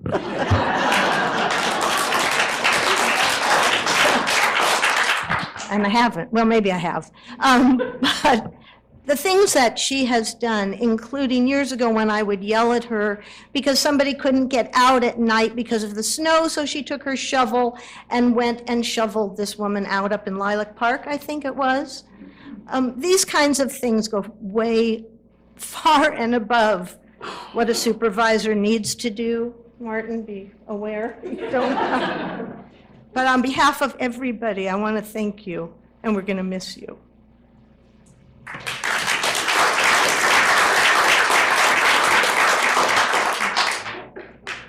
Oh, my God. Yes, counsel?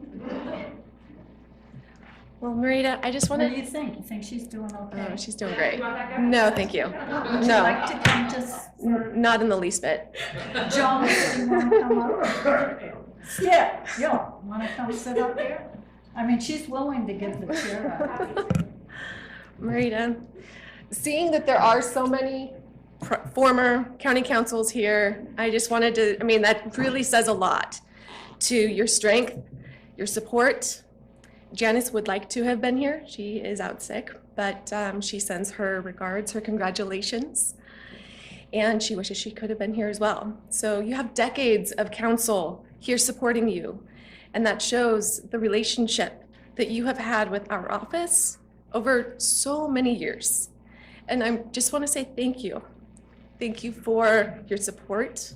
And we are, at least I, am grateful for the relationship, and I'm grateful for the support, and you've been phenomenal. So congratulations. I wish you well into this next chapter, and thank you. What shoes do you have on? Oh, just these. She look like you. She's like you. Okay, that's a lot. Wait a minute. Yo. Hey, Jason, Scott, I've got your present, Scott.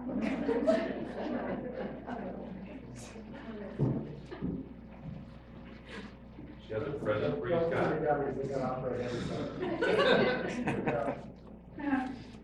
Well, thank you. Shit, better not drop that. So, hey, on behalf of the road department and the district, seeing overall She likes to call it White or Pines. White Pines Yard, you know, you've been a complete source of knowledge up there for us. You know, me coming in as a new superintendent 13 years ago, 12 years ago, you and I battled a little bit in the early stages. She thought she could come in and bully me around a little bit, and I pushed back, and so I had to bring Scotty McReynolds in to smooth the waters, and we tried to get Scotty McReynolds up here today, but we appreciate everything you've done for us over the years, and you know, we're going to miss you. We really are. And first and foremost, I would love to just talk about how she would not judge the condition of my office every time she walked in. It looks a little unkept, and she just didn't bat an eye at it, and I appreciate that very much. I'd like to say thank you for my crew, our department, for supporting us in every way possible. As far as just bringing food in on the long shifts and checking in with us, and that means a lot to me and my guys, and we really appreciate it. To see you come in there and care about what we're doing out there when no one else does. So This is Jason Perry. He's the road foreman up in White Pines. So in closing, we've got Kate working on a snowplow truck for you. She's going to sign it over to you. We're going to park it in your driveway, and on snowstorms, Jay will be giving you a call. yeah, and if you're going to come in, we're going to put you to work. That's right. No freebies anymore, right? Thank you so much. See you later.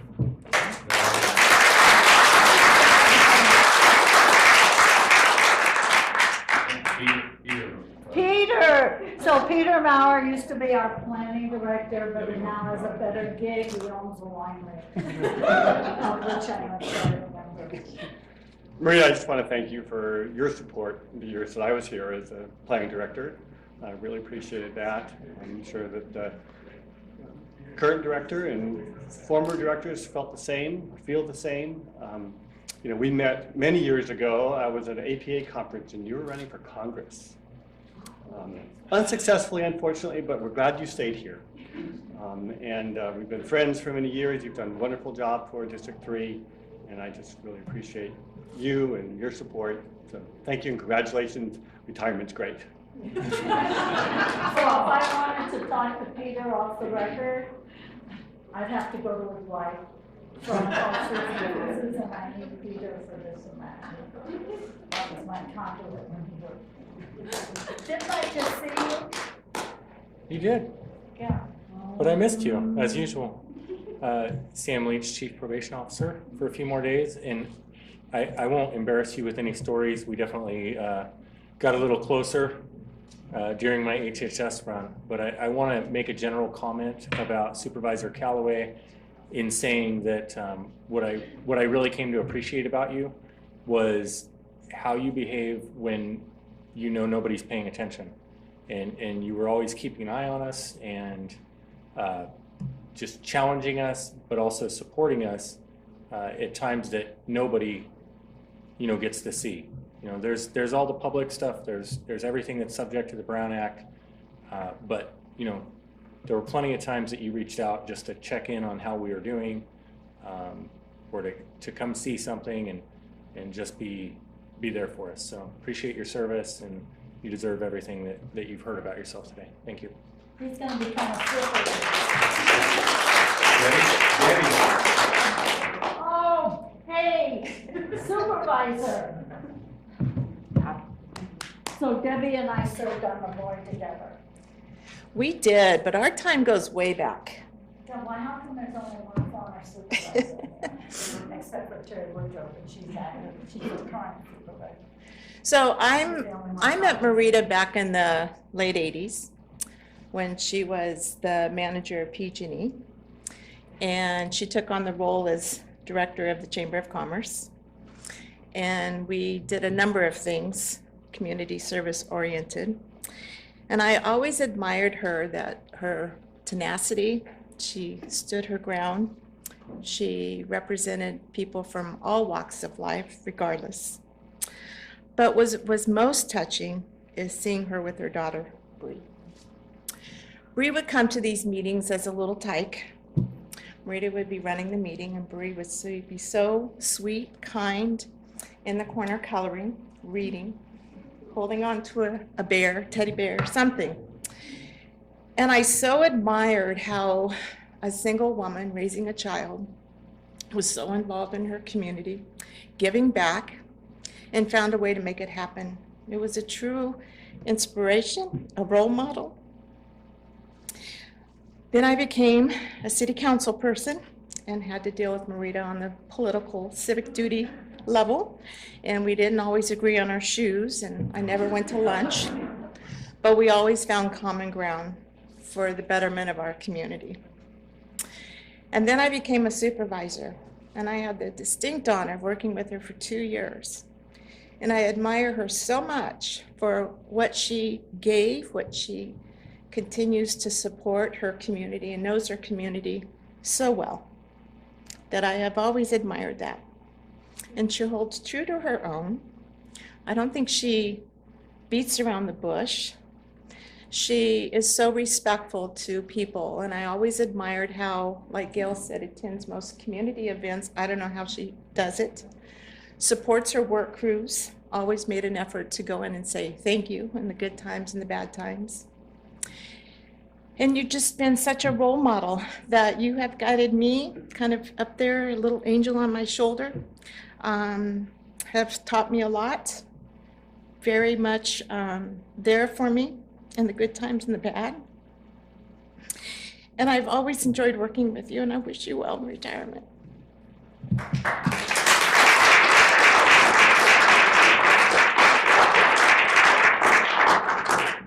Okay, done. I could sit quietly, but. Hey, Bree, do we want the superintendent to talk? Okay. Hi, I'm Michael Chimini. And I first met Marita when I became the superintendent of Vallecito School District in 95 or 96. And Marita, there have been a lot of people who have helped guide and shape who I am today. But I have to thank Marita for what she did for us in the Vallecito School District. She was instrumental in helping us become financially solvent when we were able to sell the sewer district to CCWD, and thank them for doing that. But you were always there, and I think one thing that has been mentioned of everything that you've done for this community, but more importantly, everything you've done for kids and your support. And I always knew I could count on your support. So I thank you, and I wish you the best. You're welcome. You're welcome.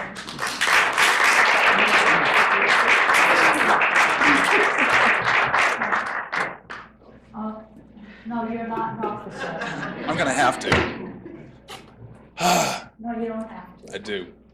You spent years suggesting that I run. And I know that you talked to, I came to find out that you talked to a bunch of other people too. I was the only one dumb enough to do it. Seriously, I treasure you. Your time's up. No, I treasure you. I treasure the time that you've taken in the last 6 months to guide me, to show me the ropes. And I really just want to say your friendship means the world to me, and I'll do you proud. Thank you.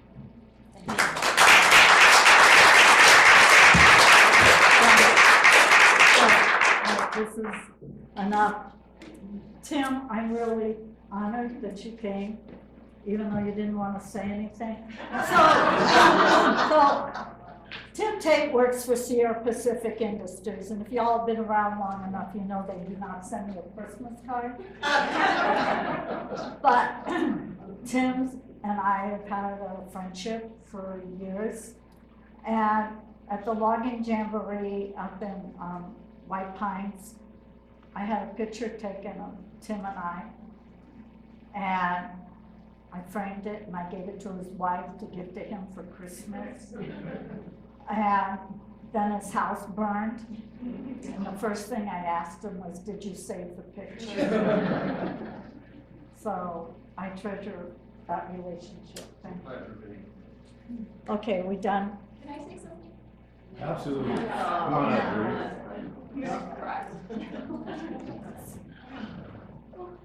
We're not scared today. So, I wasn't going to speak, but hearing everybody, when I was in 5th grade, she retired from PG&E, and they asked her, do you want to move back to San Francisco and continue retirement? And she said no. She said, because Calaveras County is my home, and I can't think of a better place. I'd rather raise my daughter as a single parent.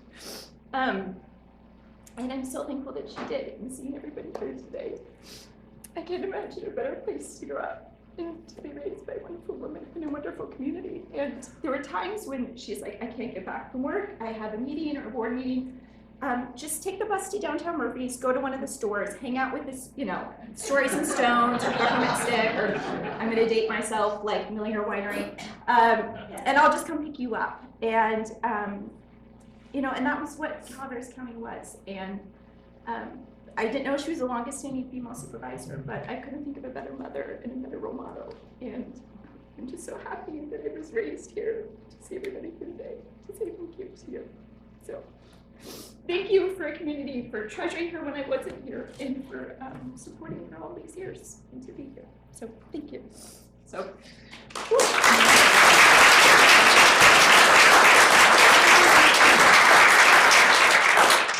That's it, done.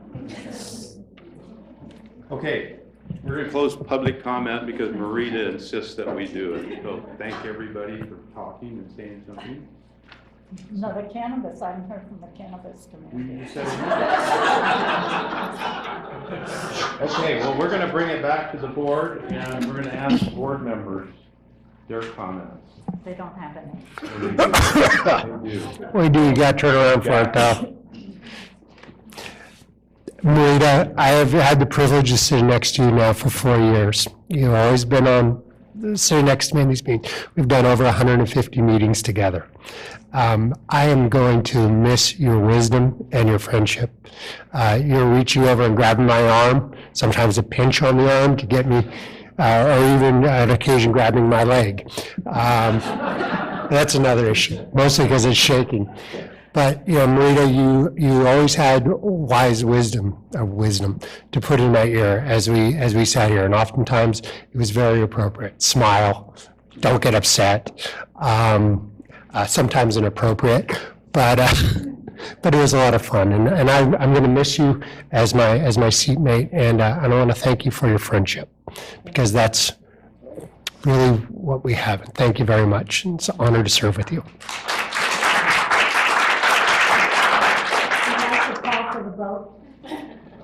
Good night.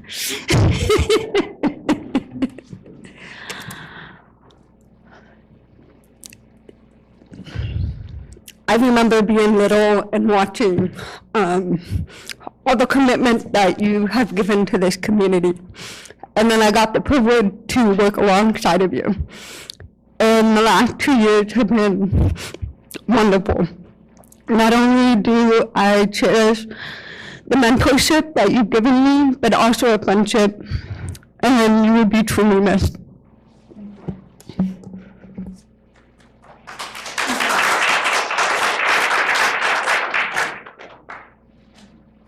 What is that?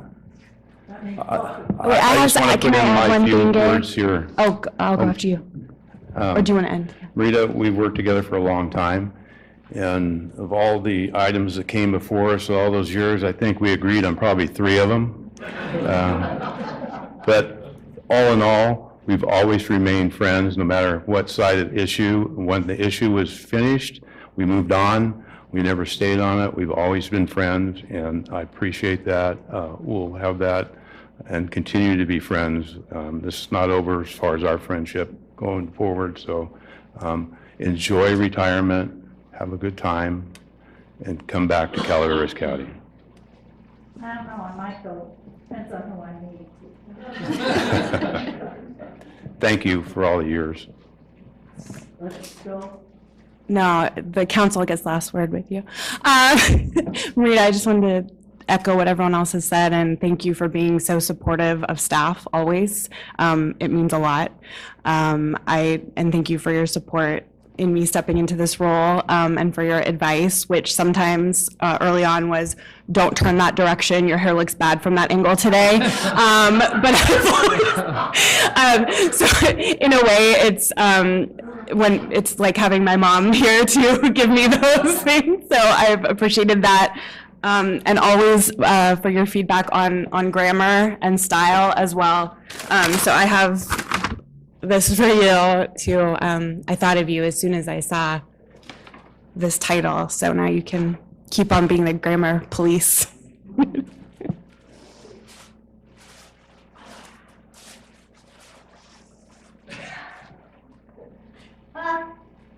Oh, rebel without a clause.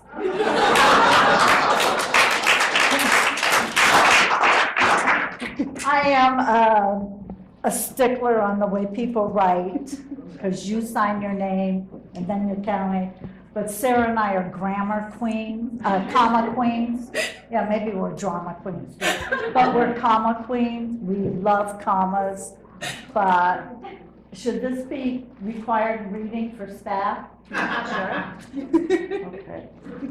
All right. So anyway, You need thank somebody you. for handwriting, though. Your handwriting. You don't like my handwriting? Yes. Yeah. Marita. Marita, Why? Yeah, Craig. just a couple words. No, Wait a minute. I'm not going to write it down. No, I just wanted to comment, because we really have known each other that whole time that you've been in office here. It started just with loose connections and meetings between the two counties. We see each other at RCRC, CSAC, but over the years, a friendship did develop. And I just wanted to comment that, you guys kind of double teamed me here to get me to come out of retirement when Shirley was talking about enjoying it. No, I think the setup person was the chair, and then you came in for the kill. But I said I wouldn't do this for just any other community, and I was thinking of all the people that I have known, and you're certainly one of those that, really compelled me. I wanted to come and serve and help. And I've really enjoyed the time that we've had together. I know in some ways we'd like to keep that going for a little bit, but we'll carry it on with Martin. Final vote. Do you want to roll? But I've appreciated, being around you and just hanging out, getting to know you better. And thank you for the support since I've been here. You betcha. Stacy,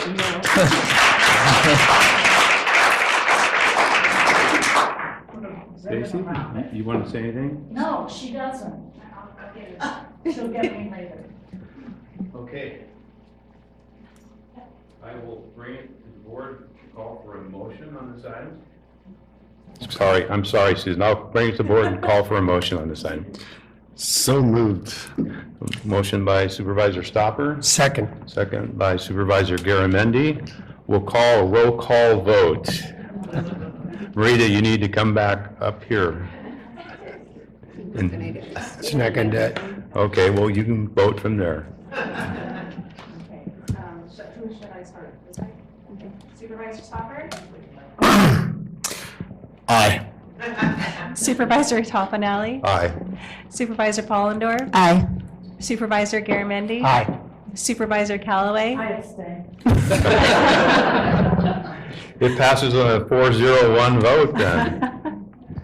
Now be it resolved that the Board of Supervisors of Calaveras County, but that's obvious, so we don't need to say it, recognizes Marita Callaway for her unwavering spirit and dedication to the residents of Calaveras County and District 3. Passed and adopted by Board of Supervisors of the County of Calaveras, State of California, this 13th day of December, 2022.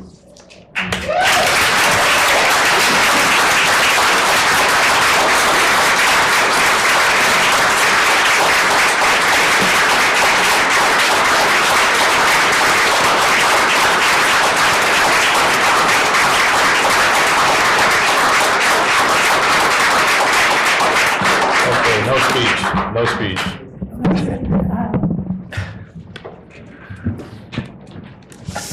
To everyone in this room, I truly thank you. You've made my journey as a supervisor awesome. It is a fantastic job, and it's been an honor to serve the community. It's been an honor with the colleagues I've had, and to the county staff that I've worked with all over these years. Starting, of course, with animal services being my favorite, and the road department. I'm truly thankful for everything that's happened to me because of you these last 25, 30 years. So, did you put you kind of shaved a little from me, you trimmed up your hair. I mean, there's so many of you in here I've worked with over the years. Hi, Mr. Ising. That's my daughter's teacher, but he was my exercise coach at family. Anyway, I could go on about each of you in here, but thank you very much for being here. Oh my God, Steve Kafka's in the house. Can you believe, I have 2 SPI people in the house. I mean, this has gotta be a moment. Anyway, You have some plans that's coming here, Marita? yeah, Do you want to share them? no, I think they're pretty inspiring. my plan, Yeah. You don't have to. no, I'm not. But if I find him, I'm not coming back. Okay. Anyway, thank you all from the bottom of my heart for being here. And Karen Barney's in the house. She was the clerk recorder. She's the one who mentored Rebecca, wherever Rebecca is. My physical therapist is in here. I'm sure she wants to make sure I don't embarrass her, that I'm standing up and moving. And our Christmas dinner chef. Oh, gosh. And Stu Mass. Yo, Stu. To bring me any Firehouse Red? I got one minute. Stu is the ag commissioner from District 3. Stu and Steve Kafka were, and Bob Garamendi were my ag coaches when I didn't understand agriculture, because to me everything comes wrapped in plastic from the grocery store. So I'm forever thankful to all of them for what they've done. Oh God, I could tell you stories about people, but I know you want to leave. Tim Fallendorf and I do Christmas Day dinner together. We have for years. We'd also like somebody to come in and take over our jobs. But anyway, thank you all so very much. I can't talk anymore because I'm tongue-tied. I appreciate it. Thank you. Thank you.